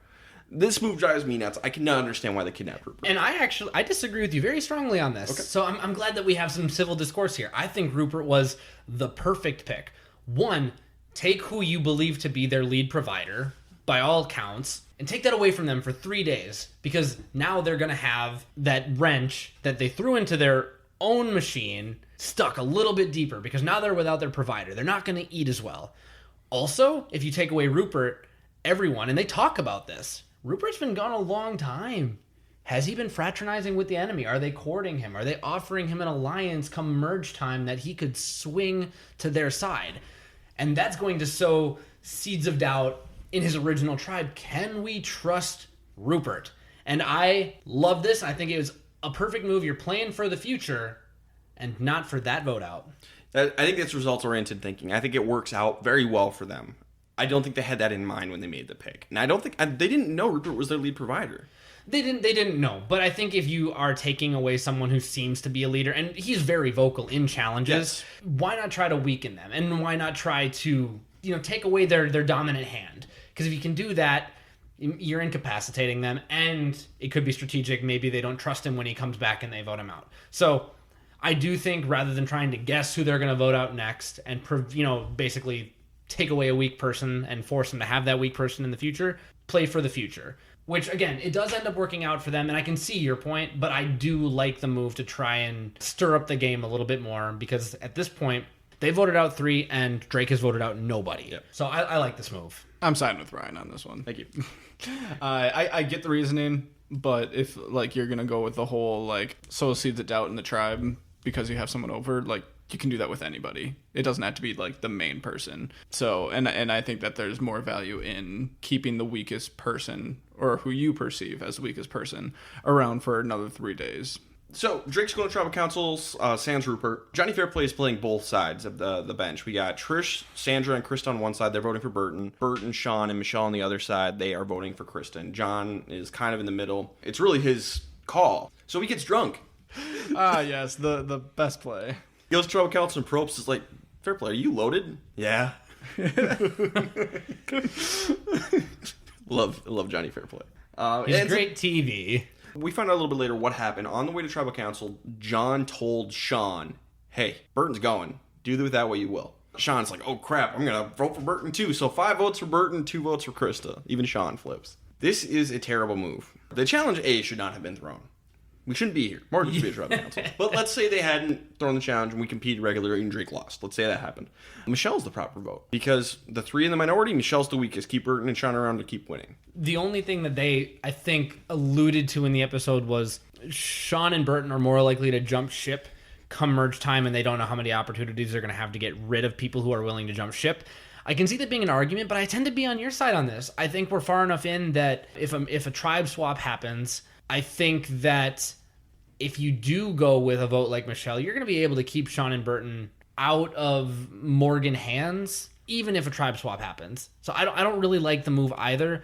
I can see it both ways, so I don't think it's a game breaker here to vote out Burton. I do think that throwing the challenge, like you said, was the potential game breaker. So I can see Michelle being a better move here. I can. Yeah, I'm actually not super against it just because Burton was the one who initially brought it up. So maybe it's that's what he gets. It is very funny. Oh, poetic. And that could be maybe a little uniting for the tribe. I don't know. But yeah, I think it really could go either way. I'm fine with whoever. Derek, who do you think is the best player of the episode? I have Andrew Savage. I think that he benefits more than most because he's so far shown to be like one of three competent players who are left on Morgan, and they don't have to go to tribal council. They kidnapped Rupert, which I know isn't your favorite move, but it is, in my opinion, the best, a good move, not the best move, a good move for them. And he gets to try and unify his tribe a little bit. So it's more holistic thinking here rather than boiling it down into specific strategic moves, but I love Savage this episode. I'm going with Rupert. He lied to Burton when Burton came in with the challenge throw idea. When everybody agreed to the challenge throw idea, Rupert went along with it when he realized he was outnumbered. And it wasn't his move, but he got kidnapped, saved from tribal council. It worked out for him, but that's not really his move, so I don't really count that. But Rupert played this well for someone who was opposed to the idea. Yeah, I would back Rupert on that for that exact reason. I can't argue with Rupert. And what's funny is that even though he agreed to the tribe throw, he still ended up telling Jeff, not my choice. Like, Jeff, this was not my idea. Just so I want it noted for the record, this is a bad idea. I was outvoted. Did it come up in tribal that they threw the challenge? They talk about it a little. Jeff tried, and everyone's like, oh no, it's just a rotation, and Jeff was just irritated. But in the next episode, he's like, all right, let's drop the facade. And they're like, yeah, we'll drop the facade. Yeah, okay. You caught us. Well, the game was afoot, Jeff. I don't know what you want from us. Derek, who you got for worst player? I have Sean because I think he lost his best and closest alliance member. I think he's still absolutely clueless as to what's going on. His now only ally is Michelle. He is out of the numbers. Nobody likes him. Yeah, he pissed everyone off. He agreed to the challenge throw when he was not in the right side of things. He ended up getting on the right side of the vote, but I don't think it's going to help his position much, if at all. No, not at all. Josh? I agree. Episode 5, Everyone's Hero. So back at Drake's camp, Sean tries to get in everybody's good graces by being like, yeah, didn't Burton suck? I wasn't friends with him. I was pretty annoyed with him too. Boy, that guy grinded my gears. Pay no attention. So I've thought a lot about this since it happened. Probably more than I should have because it's a little thing, but we always seem to talk about how people react after tribal council. I would say in modern day Survivor, what Sean is doing here is not necessarily a good move because you got shamboozled. You got. Admit you got. Move on from there. Everyone knows that after tribal fire is just, we got to put it out. We got to keep playing the game. In old Survivor, I kind of don't mind this move. It did seem like he was laying it on a little thick, but I respect the fact that he's playing because at least he has his vote as a receipt. That for some reason he was clued in on it, which was due to a social bond with Johnny Fairplay. Good for him. And I like the move to try and yeet someone voted out under the bus just a little bit. So I respect the move. I don't think it does you any good in modern Survivor, but in season 7, I like it. For now, all he's got to do is get himself above Michelle. Yes. And 3 more days. No one buys it, but he's saying the right things. Yes. I like it for Sean. It's Sean's best moment on Survivor. Yes, it is. So Rupert, he goes and catches a bunch of fish from Morgan. And this, I think, is a double-edged sword. A, you're making those social bonds. People like them. B, you're feeding Morgan. They might do better at the next immunity challenge. They might even win the next immunity challenge. No way. Drake is still so strong. So, it's tricky. I can see maybe catching one fish and just be like, hey, here's a fish, guys. They don't need 6. I think that's the answer. I think it's do like 2. Or something. Just say like, hey, look what I can do. You're welcome. Like, I didn't have to do this, but I did. I think that's the move. Good bond, and maybe gives them a little bit of strength. Maybe that's enough for them to win the next challenge. Maybe. But I think you can play those odds. One thing I'll say about Rupert, and I started feeling it in this episode, and it was probably the edit, but it really seemed like he was eating the fruit from his own tree, so to speak, drinking the water from his own fountain. Like, you know what? I am pretty darn good at this game, and I am the best. I am pretty awesome, aren't I? They took me because everyone wants me. Exactly. And I think him getting the fish was him being like, oh, no. It's not just whispers you're hearing. I am who you think I am. I am he. Rupert. I can walk on water. I sold your shoes. Yes, I did. But here's a fish. Multiplied the fish. The Rupert arc is so fascinating. It is fascinating. It's a rise and fall. Mm-hmm. You live long enough to see yourself become a little bit of a villain. You live by the Hawaiian sling, you die by the Hawaiian sling. I don't know how that plays any part. But We could have written more clever little quips for this, but we can leave it there. The point is, he probably shouldn't have caught this many fish. There's no point. One or two. It's good. So in the reward challenge, Rupert plays on Morgan's side, and this is a tough spot. What do? Do you sandbag the whole time? Well, now Morgan hates you. Do you help them win? Well, now Drake hates you. Poor Rupert. This sucks. It's kind of the same thing as like the fish. Like, do a little, not a lot. The move is to convincingly throw it. Like, so you're not throwing, but... what is it from Zombieland? I'll give you like 40%. And then he just like punches Columbus just a little bit. He's like, I've whooped some wholesale booty for less than that. So I think we need to take a Tallahassee route for Rupert right here. And just like, here's 40%. There's 40%. Yeah, I like that. So Morgan wins a water jug and shower challenge, and Jeff's like, hey, Rupert, you can go join him for the reward if you want, or you can go back to Drake. And Rupert's like, I'm just going to go right back to Drake. Bye, Felicia. That was 100% the right move. Get him out of here. Bye. 100% the right move for Rupert. And I think it was even telling that he was walking over before Jeff even finished the sentence, because it's like, I'm ready to be back with my tribe. So this was the right move. And he comes back to Drake and it's like, here's the dirt on all of them. They suck. They're not a good tribe. For the first time, Morgan gets to come loot. Andrew Savage comes on over, and he's going to take a bag of rice because they have no rice. And Rupert's like, I'm going to tell you what you're going to take. Here's some rice. You're not going to get a choice. I want you to take this rice. Here's even an additional scoop. Do you want any more? That's good. It's weird. It's like, Rupert, what are you doing? Like, yeah, okay. You lead him to the rice. Great. That's fine. You guys got plenty of rice. But just like the weird, here's some extra. What? Like, I don't know. It doesn't seem to blow up in his face, but it's just like, boy, you're playing with fire, dude. He's being the benevolent dictator. Yes. But, like, in Survivor, you can't ever be a dictator. Benevolent or otherwise, you should never do it. I am a generous god. Did you not see how I broke the fish earlier? I fed all of you. I don't have any bread, but here's some rice. Here's an extra scoop for I'm you. going to multiply the rice for you. So, and this, again, is just further to the point that... Rupert, you gotta check that hubris, man. Like, yes, you know what? In pre-merge, you are a legend. Especially in Season 7. I think in Season 30, you're gone pretty dang fast. But, who knows? Point being, stop. Relax. Once you start feeling safe, is about the time you go home. Yep, don't get cocky. Exactly. So the immunity challenge, they find out it's going to be the gross food challenge. And Michelle is kind of really confident. She's like, I can eat anything, I can drink anything, I'll be fine. And they're like, oh, really? Okay, well, how about this? We'll have you sandbag and pretend that the challenge sucks. And then they'll pick you for the showdown, and you'll just crush them. Because everyone knows it's going to go to a showdown. Because it always does. And it's a great plan. It's a brilliant plan, in fact. Especially if she is as good at eating the food as she said she was. And she is. And by the way, I was going to say, I thought this was the edit setting up that she was going to be absolute trash at it. Like, she had all this hubris, and she's looking to save herself and prove that she's valuable and try and get above Sean because, you know, those two, they're trying to figure out the pecking order. I was like, okay, good move, but maybe she's going to fail. Nope, she's good. She was gagging on the bench, talking about how she didn't want to do it. She made all the wrong faces, and when other people were drinking it, she was like, ugh, ugh. But during her one round that she drank, she downed it like it was a workout, like a post-workout. No. If anything... act confident on the bench, get up there and suck, and then do your thing, and then go sit humbled on the bench. And then you come back for the tiebreaker, and you win.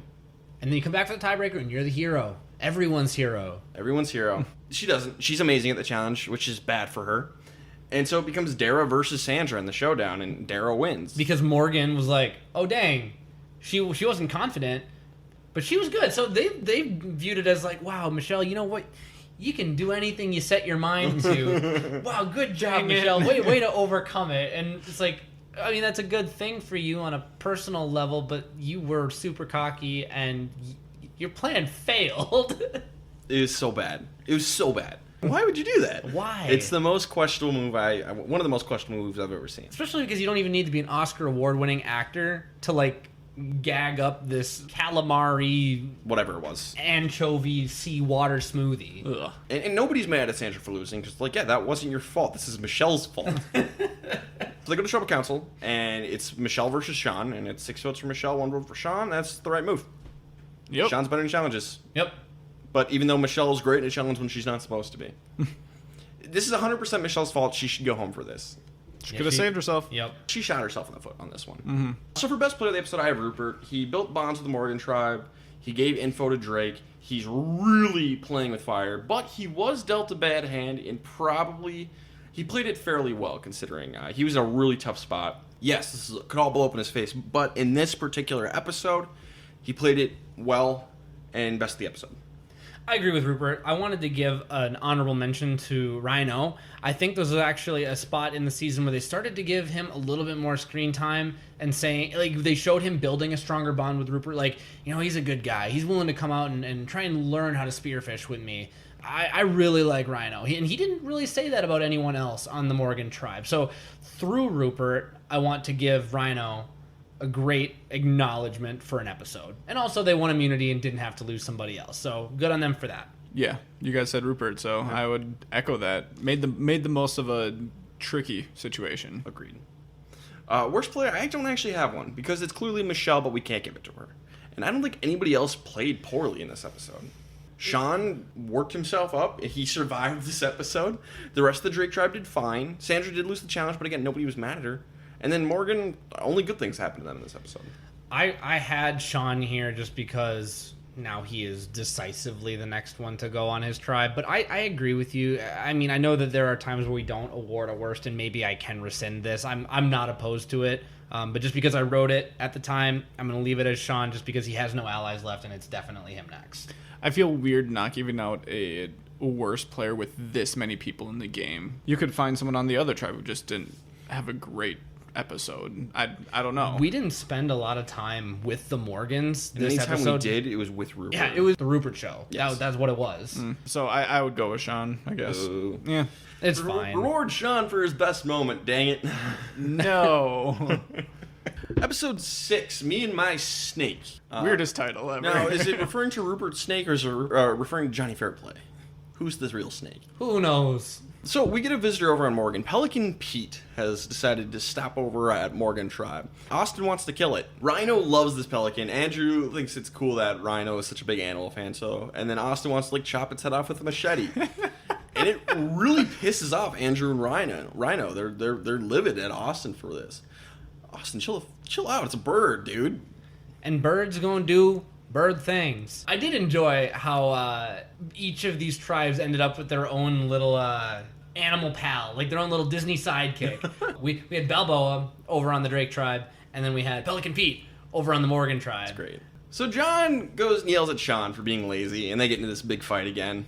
And Sandra's like, you know what? I actually like John a lot more now for calling out Sean on his BS. Fair. Oh, it was great. It's great. What a great Drake. The Drake tribe is just so good, guys. This might be my favorite tribe through the first 7 seasons. Yeah, I think it might be mine too. Yeah. The tough part is it's so top heavy. Like, you really like the tribe, but it's really like 3 people that you like on it. I don't know. Sean is pretty great too. Sean is great TV for all the right reasons, but all the wrong Survivor reasons. And then Burton and Michelle both get their excellent downfalls. And Trish gets, this is her downfall episode. And all 3 of them just get amazing downfall. Barring an all-returner season up through these first 7 seasons, you can only statistically end up with top-heavy tribes, in my honest opinion. I think the next best tribe I can think of is back in Africa with Big Tom, Ethan, and Lex. Who's great. Clarence was great TV. I think that might be my number 2 up through 7 seasons. I haven't really given this any thought. But I think Drake is my favorite. Morgan is also has a soft spot for me, but boy, do they suck. Boy, do they suck. And yet, only down by 1 member. So the reward challenge, it really doesn't matter, but it's a cannon firing reward challenge. So cool. Okay. This is fantastic. I love this season. That's all we need to say. It was a cannonballs. So Johnny Fairplay is going to go loot and this is what we all wanted. This is what we wanted to happen. So he takes their last water pot, and then he's like, "Oh yeah, by the way, we threw that challenge, so you really didn't win that one. But bye." Oh, can I use your shampoo, by the way, real quick? So this is a bold move, because on one hand, it could just devastate Morgan and just break their spirit. It's going to do the opposite, though, and Morgan's going to get pissed off and just destroy them in the next challenge. So we get this weight-bearing immunity challenge where 3 people have to hold as much weight as possible, basically, and they're distributing the weight slowly over time, and 2 other tribe mates get to decide where the weight is going. And this is the one where it's just like the bar on your shoulders, exactly. Basically. Yeah. The correct way to do this challenge is target number 1, Rupert, for example. You put all your weight on Rupert until he caves, and you just go after him, and then you take the next one down, and take the next one down. And that's kind of where they go wrong. I mean, that's mostly what Dara and Tawana do to the Drake tribe. They focus on Rupert. They spread it out a little bit later on, but Johnny Fairplay and Trish, they are spreading the weight out more evenly, which I think is what causes them to lose this challenge. You just need to wear that strongest guy out and take them down. I think that there's a reasoning behind starting off spreading it just across. That way, that if there's like weaker people who are holding it, they're probably going to cave with just like a little bit of weight if they're going to be hanging around for a while. So maybe put like 1 or 2 sets on each of them and then just go all out on the heaviest person. So my thought on this is a little bit like load-bearing bridges, for example, okay? So there's a weight maximum. They say you can drive on this bridge if you are under 9,000 pounds, right? Your body kind of acts like a structure. It can only bear so much weight. But I think the amount of weight that it can bear it for a long time, assuming that you have any kind of form at all. So for this reason, I agree more with Ryan. You need to target one person at a time here, get them over their load-bearing maximum, and they will topple. Like, they will crumble when their body says it is time to crumble. So they should have targeted, if Austin was their choice, Austin until he drops, Savage till he drops, Rhino till he drops. And I think that's absolutely how they should have done it. I don't know that it would have mattered. I think that because Burton was gone, Krista was a beast. Don't get me wrong. Sean sucked. And Sean basically dropped out 140 pounds. It was. I think he got to 160, but just barely. And meanwhile, like, Krista held that 160 for quite a while. Yeah. So I'm not so sure that Drake had a chance. I still agree with you. The better strategy was to go one at a time and just exceed their load-bearing maximum. Yeah, fair play screws this up. We can put the blame for this one mostly on fair play, I think. So Drake loses 3rd time in a row. Trish and John, they want to take out Rupert. That's the new plan. They think Rupert's going to be close to the Morgan tribe at the merge. So they want to just take him out now because Rupert will win the game if he gets to the end. I hate this move, because Rupert is probably the best ally you could ever have. He will never turn on you. Loyalty is one of the most important things to have in Survivor. And if you have someone that loyal who will also be a meat shield for you, yes, you will have to take him out. But at least at the beginning of the merge, that is a great ally to have. Mm-hmm. So I think Trish and John were being very short-sighted when they came up with this plan. Absolutely. This isn't quite as bad as talking about day 39 on day 1, but this is pretty close. You still need him, possibly, to get to the merge, because it could be you next, especially because what our alliance is going to look like when the linchpin of your entire tribe is gone. I mean, don't get me wrong, love Johnny Fairplay, love Sandra. Rupert is the linchpin for this whole operation. And especially for a player like Johnny, who's trying to be devious, he's trying to be a villain, he's trying to be strategic, he's trying to cause chaos. You want somebody loyal, like Rupert, who will never cut you. That way you can cut him first. They need to get rid of Sean. They have to get rid of Sean here. Yeah, it doesn't make any sense. Anything else is dumb. And this logic actually makes sense if for basically anyone except for Rupert. Like, you had someone who would associate with the other tribe that could swing at the merge, but Rupert is just a special person in this circumstance that you just can't apply that logic. If Johnny Fairplay had been kidnapped instead, there's no argument have a reasoning. there. Absolutely. But no, you cannot turn on Rupert here. So Trish and John tell Sandra their plan, who tells Krista, who tells Rupert, who tells Sean. And they're all like, well, let's not do that. And Sean's like, yes, I'm not going home. Good plan. I'm not doing that. I'm in. So during tribal council, John realizes he is screwed. Yep. In his face, like, falling, he's like, oh, no. I think he even chuckles. I think he goes like, just like a, oh boy. It's really great. It ends up being 4 votes for Trish, 2 votes for Rupert. getting rid of Trish over Fair Play. That's questionable, first of all. Trish is probably more trustworthy than Fair Play, I would think. I don't honestly have an answer for how this ended up on Trish, other than maybe Rupert sourced it back to Trish before all this happened. And if for some reason they were able to source it back to Trish, maybe through Sean, because I think Sean would have known, maybe he's like, all right, well, if she doesn't want me here and she's instigating, she's got to go. But other than that, I don't really understand, because I feel like Trish and Johnny Fairplay are equivalent in challenges. Maybe Johnny's a little bit better, but he's far from a challenge asset. Marginal differences at best. Yes. But here's the other thing that I think is interesting. Obviously, Sean should have gone here. But I think Rupert should have gone over Trish. Okay, so John and Trish have this plan. They want to get rid of Rupert. Let's say they bring Sean on board as well. Okay, so now that's up to Sandra and Krista to make their move. If they go after Trish, well, guess what? You're going into the merge with a very divided tribe. You have Sandra, Krista, and Rupert. Then you have John and Sean. You can't trust either of them, especially after this weird vote. You vote out Rupert. You're at least 5 strong. Like, you all were on the same page. It's not ideal, and it should be Sean going, but Rupert makes more sense going than Trish, because at least you can be a semi-solid 5 rather than a broken 5. And it's a weird what-if scenario, because we have these fractures occurring too early. This is not good Survivor gameplay. No. Not good pre-merge Survivor gameplay. This is making a big move before you need to make a big move. Camouflage. Trish, you basically had your ticket stamped to the merge, and you decided, nah, I think I'm good. It should have been Sean. If there was a second person to even pick from here, I would say Johnny Fairplay. So I don't even like to entertain this idea of Trish and Rupert, because it doesn't make sense. It should have been Sean. Anything else is bad. Yes. But I do think Trish is a worse move than Rupert, if we had to stack them up. So basically, everyone played this poorly, pretty much, except Sean. Good for him. The surprise winner. And, I guess Rupert, too, because Rupert didn't go home, so it worked out for him. Derek, who do you have for best player of the episode? Yeah, I'm just going with Savage.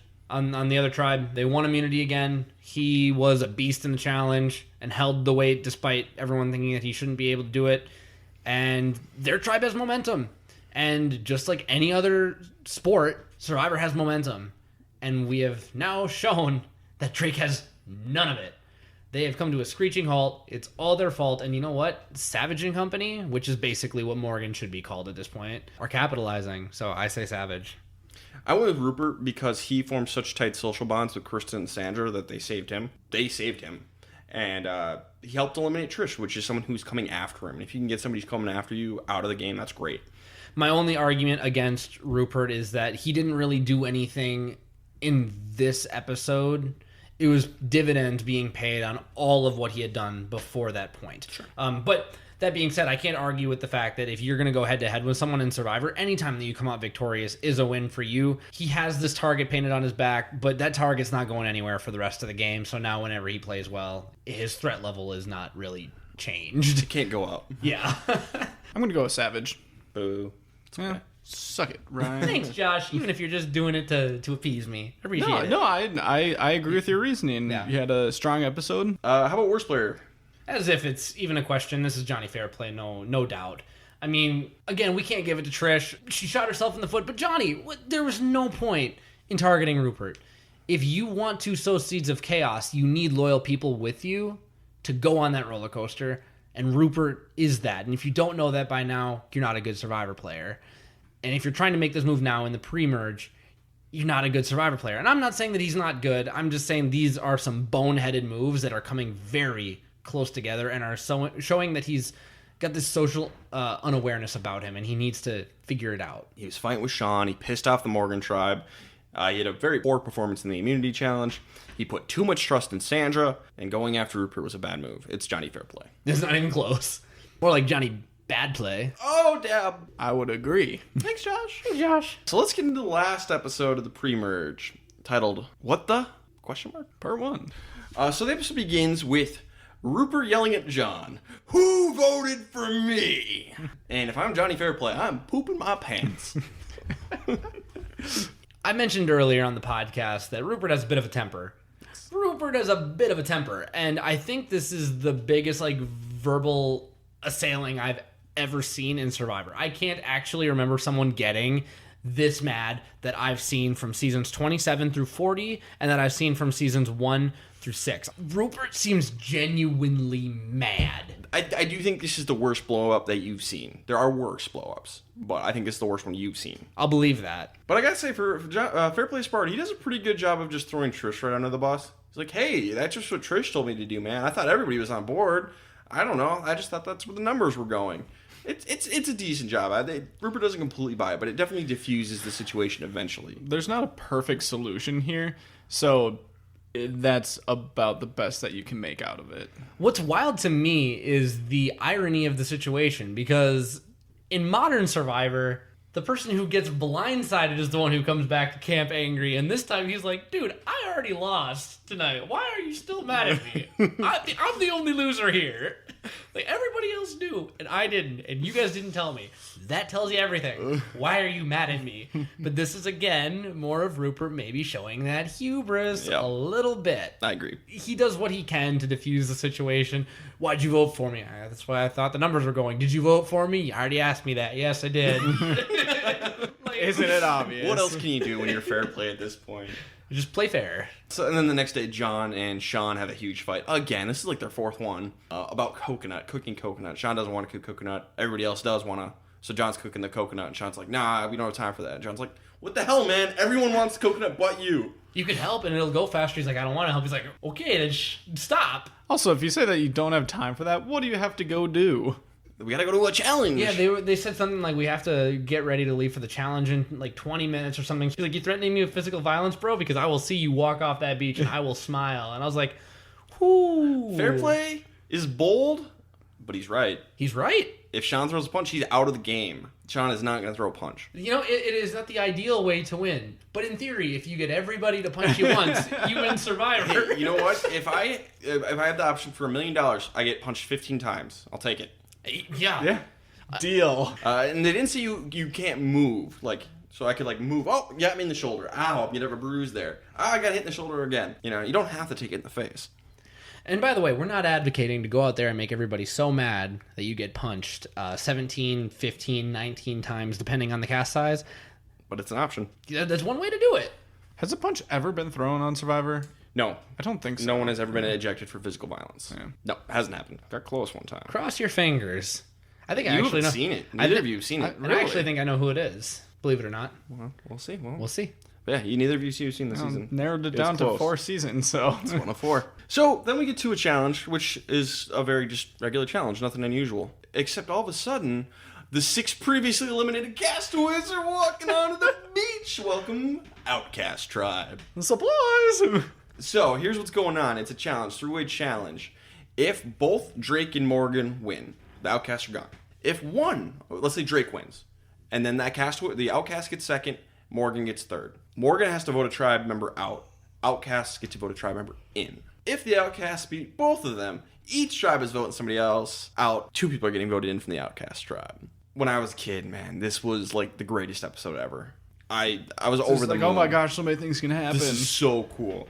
Now that we're in a post-Redemption Island, a post-Edge of Extinction era, I have mixed feelings about it. Is it fair? No. Do I want to see it again? No. Does it work amazingly well for this season, and do I love Pearl Islands even more because of it? Yes. This is like the 1 in 100 chance that this worked out. Just incredible. And Derek hasn't gotten there yet, but I love how this plays out. It's such good TV. No, it's not fair at all. I would be so pissed if I was on this season. But Pearl Islands is one of the most popular seasons of Survivor, and the fact the Outcast twist works and is still is part of that season, it's interesting. It adds a huge wrinkle to the game, because I remember watching this for the first time and I hated it. Yes. Which is actually really interesting now that I think about it, just because I was not very fluent in Survivor when I first watched it. Like, this was probably the 8th season that I'd watched. I think I'd watched one previous season and then just burned through 1 through 7. And so I was pretty fresh in Survivor still, and I did not like it. I saw it, I'm just like, why? Like, I wanted them to get last. I wanted nothing to happen because of this. And my thoughts are exactly the same now. And I'm going to come in with something a little bit weirder. I actually really enjoy the Outcast twist. And this is coming from a post-Edge of Extinction, post-Season 40 world. Again, we have seen Season 40 as of recording this. This is how I would fix the Edge of Extinction twist. Now, I am still more of a purist. If I had to prefer something, I would prefer that nobody gets to come back in the game after they're voted out.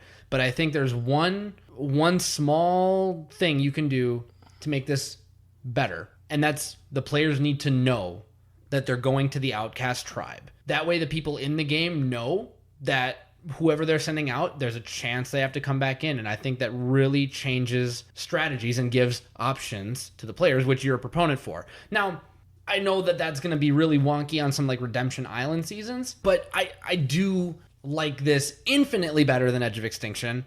I do like that we're only seeing people come back in at the merge, because we know that the merge is the next episode. I mean, I guess I wouldn't technically know that if I was watching this live, but the way they do it structurally works for me. I don't mind that someone who gets burned in the pre-merge maybe unceremoniously has a chance to get back in the game. But I do think you need to make sure that everyone knows that this is what's going to happen, and I do think that you need to make sure that they are very inconvenienced, because we don't actually know what their living conditions were. We just know that they were living on some rations. There's conspiracy theories about that one. And I was going to ask you about this. They're when very we got well here. fed, or No one really knows how poor off the Outcasts were, and I mildly suspect they weren't that poor off. But that is just what I think. That's pure conjecture, everybody. I have no evidence to back any of that up, except for the fact that the Outcasts win the challenge. We only have a couple tinfoil hats to put on. I'm okay with Ryan wearing the tinfoil hat on this I'm one. going to wear a tinfoil hat. I always support it. But I would have this a 10 times out of 10 over Edge of Extinction. Oh, yeah. And just make sure the players know, because then I think it becomes fair. The thing is, players got to know. I do like that if Drake and Morgan had won, no one comes back in the game. And I think that could be a fix for Edge of Extinction. If they were going to do that or Redemption Island again, that's better. That's better. It ends at the pre-merge. It doesn't go into the post-merge at all. And the 4 people who are not going to get voted back in the game, they're done. They're out. Not on the jury. Yeah. Not on the jury. They're just gone. Everything about the Outcast twist is better than the Edge of Extinction and better than the Redemption Island in every way. Do I want to see it again? No, I don't. Does it work here? Somehow. 1 out of 100 chance it worked out. It works out. I think this is excellent CV. I think it adds to the season. I find it extremely entertaining. Mark Burnett got lucky because Jeff Probst didn't want to do this. He hated this twist. Fun fact, which is weird. Which is interesting. Mark Burnett made him do it. Mark Burnett lucked out, and the world lucked out, I think, because this, as much as I hate the twist in theory, boy, is it entertaining. I'm pretty impressed that they never went back to it with how well it worked out. Maybe they're like, yeah, let's not do that again. That was lucky. You can't catch lightning in a bottle twice. And they haven't. I just think it's fascinating, too, that we're talking about Season 7, so 2004, 2005-ish. And so for the past 16 years, they've been thinking about a way to get people who've been voted out of the game back into the game. That's just... It's interesting. That is so interesting just for the whole world of Survivor. Yeah, the whole mythology, it's an interesting little chapter. I'm fundamentally against people coming back into the game. But, boy, was this one entertaining. So the Outcasts end up winning the challenge. They beat Drake and crush Morgan. And the Outcasts are coming back. Drake and Morgan both got to vote someone out. And 2 Outcasts coming into the game. Who will it be? So, on the Morgan tribe, Andrew's like, all right, Morgans, let's all agree we're going to vote the Outcasts out immediately. And they're like, hey, we can't. They get immunity coming back into the game. So the 2 people coming back, they're going to be immune at their next tribal council. So you can't get rid of them right away. And Andrew's like, God dang it. He's so pissed. I love how transparent the edit was showing how the players were not into this twist, because you know in these modern seasons they weren't going to get caught dead showing any sort of dissension in rank bashing the Edge of Extinction. It was going to be like, oh, well, this is interesting. Oh, it's another wrinkle to think about. Oh, it's another fold we need to account for. Yeah. And this time they're like, Savage is just straight Savage. He's like, no, this is crap. This is garbage. This is a bunch of crap. We voted them out. They lost. They're losers. They have no right to be on this beach. Yeah, why is this even a thing? We need to get them out as soon as possible. You can't vote them out. Are you kidding me, and Jeff? You know what? I would be Andrew Savage in this situation. I'd be so pissed if I was any of these players. Mm-hmm. That sucks. Yeah. But it's entertaining. It is entertaining, especially because he's such a good orator. You know, Yep. It's amazing. And then at this point, Austin asks to be voted out again. Let him go. Yep, you've held him hostage for 12 days. You worked him like a rented mule. You won 3 straight immunity challenges. You're pretty even in the numbers. You're still going to be even in the numbers. Call it good. Time to go. Yep. You don't need this stuff bleeding over. And you haven't really had to worry about it just because you won the last 3, so this hasn't come up. 5th out of 5. He should go. Yeah. Over on Drake, Sandra, Krista, and Rupert are like, okay, John and Sean, plead your case. Which I don't think was the right move. They needed to pick one. Who are you going to pick? Bring them in and be like, all right, we're strong 4. We can do this, guys. And ultimately, they're going to vote out Sean and bring John into the fold. And, I can't imagine John feels great about it. And he's like, boy, I survived, but these people don't like me. Weirdly enough, we've talked about Sean being the right move in the past. I think they should have voted out John. I think that he's most likely to flip. I think he's shown that he's not loyal, at least enough. He's willing to play the sides against each other. And if you know a merge is coming up, you need to try and stick with loyal people, and at least Sean will feel grateful that you kept him around. I know that one thing that went into their consideration is that they think that Burton is coming back, and bringing a dynamic duo back into the fold together might be good reason to get rid of Sean, so I can't honestly say it was a better move, but from an edit perspective and from what I see, try and get rid of that person who's most likely to flip, and I think that's John. I think you're right, but the Outcast twist throws everything in the air. Yes. So what can you do? I think it would work either way. I think both players are at risk of flipping, and no matter which way you go, it just could bite you in the ass. So they end up going with the person they like less. They get rid of the Sean. 4 votes for Sean, 1 for John. It's fine. They shouldn't be here. You should never have been in this position, but you're here. So I think Sean is a fine vote, just because the Outcast was. Otherwise, it should definitely be John. Over on Morgan, Austin's going home, and Jeff's like, you just want to skip the vote? Okay, sure. And Austin's going home. Survivor first. No vote. Austin quits, and then Austin leaves, and Jeff lays down Austin's torch on the ground. And it never gets back up, and they don't air Austin's final words. Boom. It's almost like Jeff doesn't like quitters. What? He was basically saying, like, don't go through all this and then quit. Clearly you all have your head on straight, but I'm going to make sure that the world hears me condemn this, because this is crap. And as a producer, I get that. Yeah, me too. You don't want quitters on your show. Like, and I understand where maybe you are okay with a quitter. Like, Ryan, I get it. But if I'm Jeff, I'm just like, are you kidding me? Like, do you know what we've invested into you? This is what you're going to do to us? Production should rightly hate quitters. It's bad for them. It is. So, I know Jeff gives Austin a ton of crap at the reunion show. Fine. The fans, leave the quitters alone. Don't need to throw hate at them on Twitter. I know we haven't had a quitter in a while, but don't do it. Well, don't throw hate at people on Twitter anyway. Sure. I mean, you can go ahead and criticize gameplay. You don't need to at them, and we've talked about this before, so we don't need to hit that. But I still do judge quitters very greatly. You knew what you were signing up for. So, because 2 people went home in this episode, we have the opportunity. We don't have to do it. But we can give out 2 best players of the episodes and 2 worst players of the episode. So, Derek, who did you have for the first best player award? I'm only going to give out one best player. Okay. You might not like me for it, but I'm not changing it. It's Burton. They're not in the game. Can't give it to any outcast. But they are in the game. But they're not. You can't give it to any. We no, because they're not in the game. We don't give these awards out to Redemption Islanders. We don't give them out to Edge of Extinctioners. They have to earn their way back in the game. The Outcasts have not earned their way back in the game yet. You can give it to them next episode. The Outcasts cannot win. I have no idea who to give this to then. Want me to go then? Go for it. All right. So I did give out 2. Neither of them are perfect, but I gave one to Johnny Fairplay. He really did a good job throwing Trish under the bus when Rupert was coming at him. He makes Sean look really bad in their fights. And he survived somehow. I gotta give credit for that. He made it through this against all odds. That's fine. I'm good with Johnny Fairplay on this. I don't think that anyone on Morgan did anything too special. I mean, Austin quit, and there was really no strategizing. I don't know. Ryan, what do you do? Andrew Savage. I do like how he got everybody on the anti-outcast train right away. I would have done the same thing. And he was willing to get rid of Austin. Austin was the proper vote. Had they gone through the vote, all 4 of them would have been on the right side of the vote, and which is the right move. So I'm going to give one to Andrew Savage. Just because they skipped the vote doesn't mean they weren't going to make the right move. And I suppose trying to sway people to the anti-returnee camp is strategy in its own right. Josh, what do you think? Neither of those seemed like strong candidates, but I guess I would lean towards Savage. Literally why I gave it to Burton, because I feel like he advanced his position in the game from out of the game to slightly more likely to be back into the game. Still not technically in the game. For worst player, I only gave out 1. Okay. And that's Rupert for yelling at John so much. Absolutely. 100%. Biggest blow up that I've seen in Survivor. You can't do this. Especially someone who just got blindsided. They already lost. Be a gracious winner, Rupert. Yeah. That's fair. And again, Morgan was going to make the right move. Okay, we're finished up with the pre-merge. We don't know who's going to get back in the game because that's just how the format of the episode breaks down. So, unfortunately, Derek does not know who the two mysterious returners are. Do you want to make a guess? I'm going to say Burton and Lil.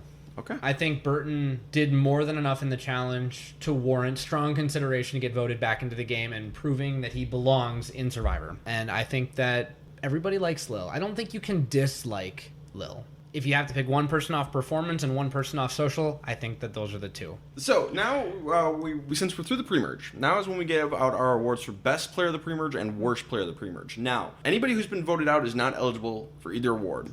So when we do this, it's everybody who makes the merge. Again, we don't know who the outcasts are, but they've been voted out already. So, that's no fun. So of the 8 people who are going into the merge that we know confirmed, who is the best player of the pre-merge? I say Rhino. Okay. If you were to stop watching after 4 episodes, you would think it has to be a member of the Drake tribe, right? And I think it's really easy to give this award to Rupert. I think that of the people left, Rupert has one of the smallest chances of winning the game because there are no advantages, no shields, nothing to hide behind in Season 7 Survivor.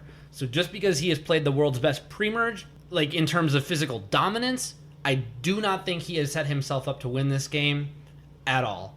I think it's almost zero. And for that reason, I say Ryan O. I think he's got all of the physical tools to get through, to give himself a shot in individual immunities when he gets his back up against a wall. I think he has a good core alliance that ended up being even with the Drake tribe despite such a rocky start. He's not the leader, so he doesn't have all the stigma tied to that Andrew Savage has. And he did build a bond with Rupert while Rupert was on that tribe, so he has at least one bridge over there. It might not be the most dominant performance, but I do think he has set himself up best to win, and for that reason, I love his pre-merge. I'm going with Rupert. Big surprise! Rupert has done almost everything right, with the exception being his temper. That's his big flaw. I think every other move he's made has been the correct move. He's just been thrust into some bad situations that weren't always his fault, being kidnapped, his tribe being a bunch of idiots, and wanting to make bad moves, and it's like, well, what can you do? And at the Trish vote, which I thought the whole thing was stupid, they were coming after Rupert. What choice does he have but to take out people going after him? Everybody else was an idiot. So I think besides Rupert's blow up at John and a little bit with Sean, we saw, I really don't have anything bad to say about Rupert. And I'm very impressed with it. Hardly anybody else. My honorable mention being Andrew Savage. Rhino has been on the season. So my pre-best, Andrew Savage. We have 3 different choices here. I see both of your guys' points. I would even kind of lean a little bit more Rhino than Rupert, just because I've been super entertained by Rupert, and I think he has played a great pre-merge, but the point of Survivor is to win, and it's gonna be tough for him.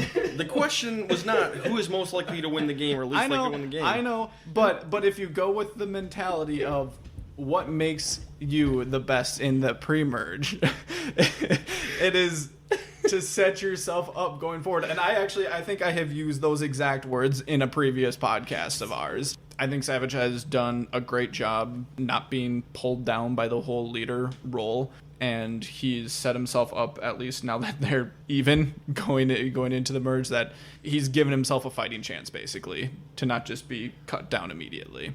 So that's why Savage is going to be my pre-best. And yes, he was my winner pick. No, there's no bias here. Okay. How about worst player of the pre-merge? Honestly, it should have been Austin or Sean if it wasn't for the outcast twist, because otherwise they would have made the merge. It's definitely Austin or Sean. Take your pick.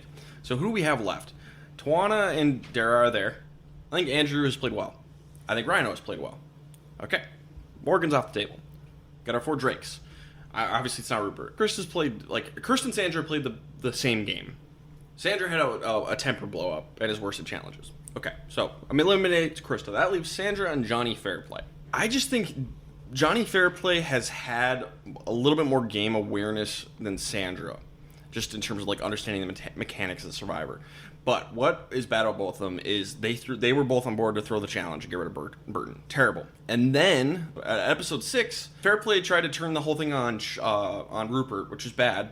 But I think Sandra turning the thing on Trish was also bad. Both of them contributed greatly to the destruction of the Drake tribe up to this point. Ultimately, I think I like how John decided to like kind of tempered Rupert down. Like, so John, he sets a lot of fires, but he's all right at like patching things up. He has been able to, you know, calm Rupert down and stuff like that. Where Sandra really hasn't done anything positive that I've seen. Both of them have been bad. John has lower lows, but he's got higher highs, I think. But ultimately, I want to go with Sandra, but there really isn't a good choice here of these 8, I think. But ultimately, it's Sandra for this pre-merge. I'd agree that there's not a great worst player choice in terms of who's left, but I'm going to say Dara, just because there was a point when it was between Dara and Lil, simply because Dara was worthless and lazy and didn't really contribute. And they were like, can you even do something? And then she ended up starting to do things when she was called upon, but it wasn't until she had a little bit of a fire lit underneath her. A lot of this is reading between the lines, but if I'm looking at the people who didn't perform well, I do feel like there's a lot of really good social play by Sandra that we're not seeing, and I feel like she's better at that than Dara. And I give it to Dara, but like you said, I don't think there's a clear-cut answer here, and who knows, really? It should be Sean or Austin.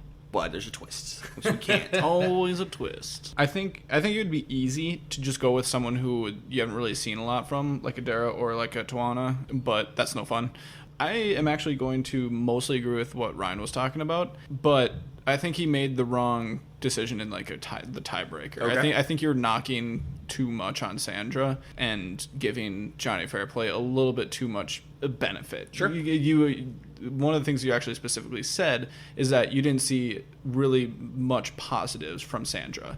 And when I'm looking at the worst of a pre-merge, I don't care about that. I'm looking more at the negatives. And there are a lot more negatives from Johnny Fairplay than from Sandra.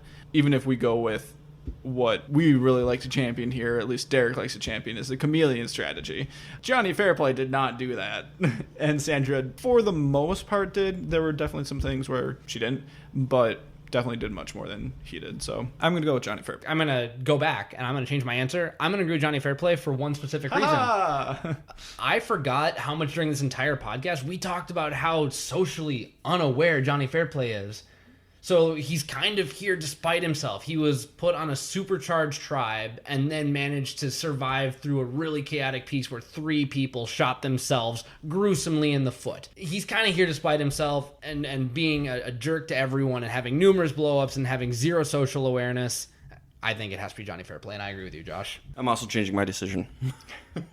I also think Johnny Fairplay. Gosh, I am just so good at this. You know, when I'm talking through it, I was like, am I making the wrong call? And Josh made some good points. I do think Josh is correct, and I do think I do think he's right. I think Johnny Fairplay is worse than Sandra. In hindsight, with a little bit of I watched the episode a week ago, and I think going back and looking at it all a little more in hindsight, I think you're right. I think Fairplay is worse. God, he didn't even watch it. He watched episode 1, I watched and the he premiere. convinced both of us. Yep. What does that say? It means that we're really good at telling the story. Yes. That is true. There's a lot of things that I just don't remember. I'm like, wow, he wasn't that great, was he?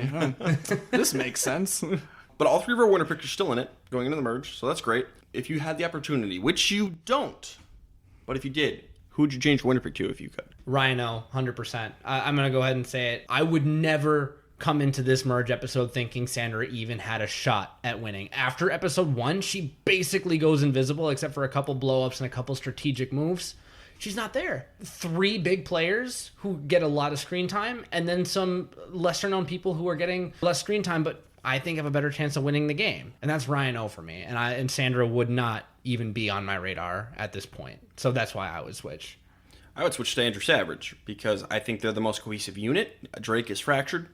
The Outcasts are a big question mark. So of those 4, who's got the best chance of winning? Rhino, definitely good, but I think I would go with Andrew just because he seems like he has the most chops for the game. And I did forget to mention that I think that Morgan is more unified at this point than the fractured Drake. So that was, thank you for adding that. I would keep Savage. No change on my part. I think I would lean towards Rhino as my number 2 if I would have to change. But I think that he's done a great job. Like I said, I mean, it's basically the reason why he was my pre-best, is that I think he's done a great job up to this point of kind of throttling a little bit of the leadership role and not perceiving himself as much of a threat. Or as much of a threat than he could have ended up being. All right. Well, now let's start to wrap things up. Derek, weather report. I stopped counting the number of days Shame. that it's raining. Shame.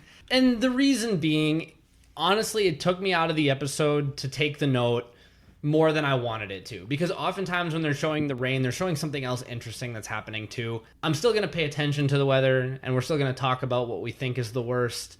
But You're not going to track specific days anymore. I'm not going to track specific days nor number of rainstorms. The edit is just too choppy for me to really follow that. So I apologize. I am letting down the listeners. Worst weatherman ever. Yep. But I remember it raining for sure one time. There might have been another time in there earlier on when Austin was complaining about not having any clothes. He made mention that he has no shirt on. But that might have also just been the temperature. The big story, I think, for this is the bugs. There was one shot where Dara just had dozens of bites on her face. And they looked like raised freckles. And give me rain over bugs 10 times out of 10. I mean, at least the Drake tribe had like 2 tarps to keep them dry. But that does not save you from the bugs. And it's not really weather, but it's going to be buggy. Josh, I know we do the most memorable moment of the season at the very end, but what is going through the pre-merge? What's the biggest one for you so far? It's tough because it's not like a single moment. It's more the outcasts. So that's tough because that's kind of like a sequence.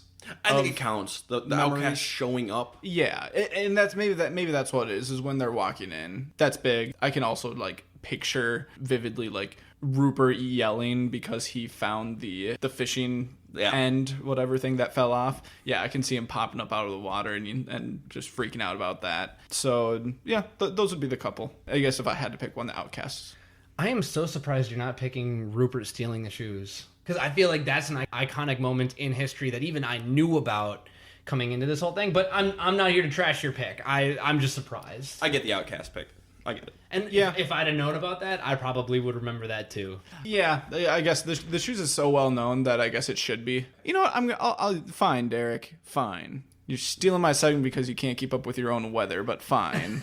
I'll go with the shoes. Okay, well that's pretty much it. Do you guys have anything else you want to say about the pre-merge of Pearl Islands? I just want to reiterate that I genuinely believe this is must-watch Survivor. Even if you've never seen it and you're just listening to this podcast, I highly encourage you to go watch it for the score, for the characters, for the conflict, for the good play, for the bad play. This is must-watch Survivor, so go watch it.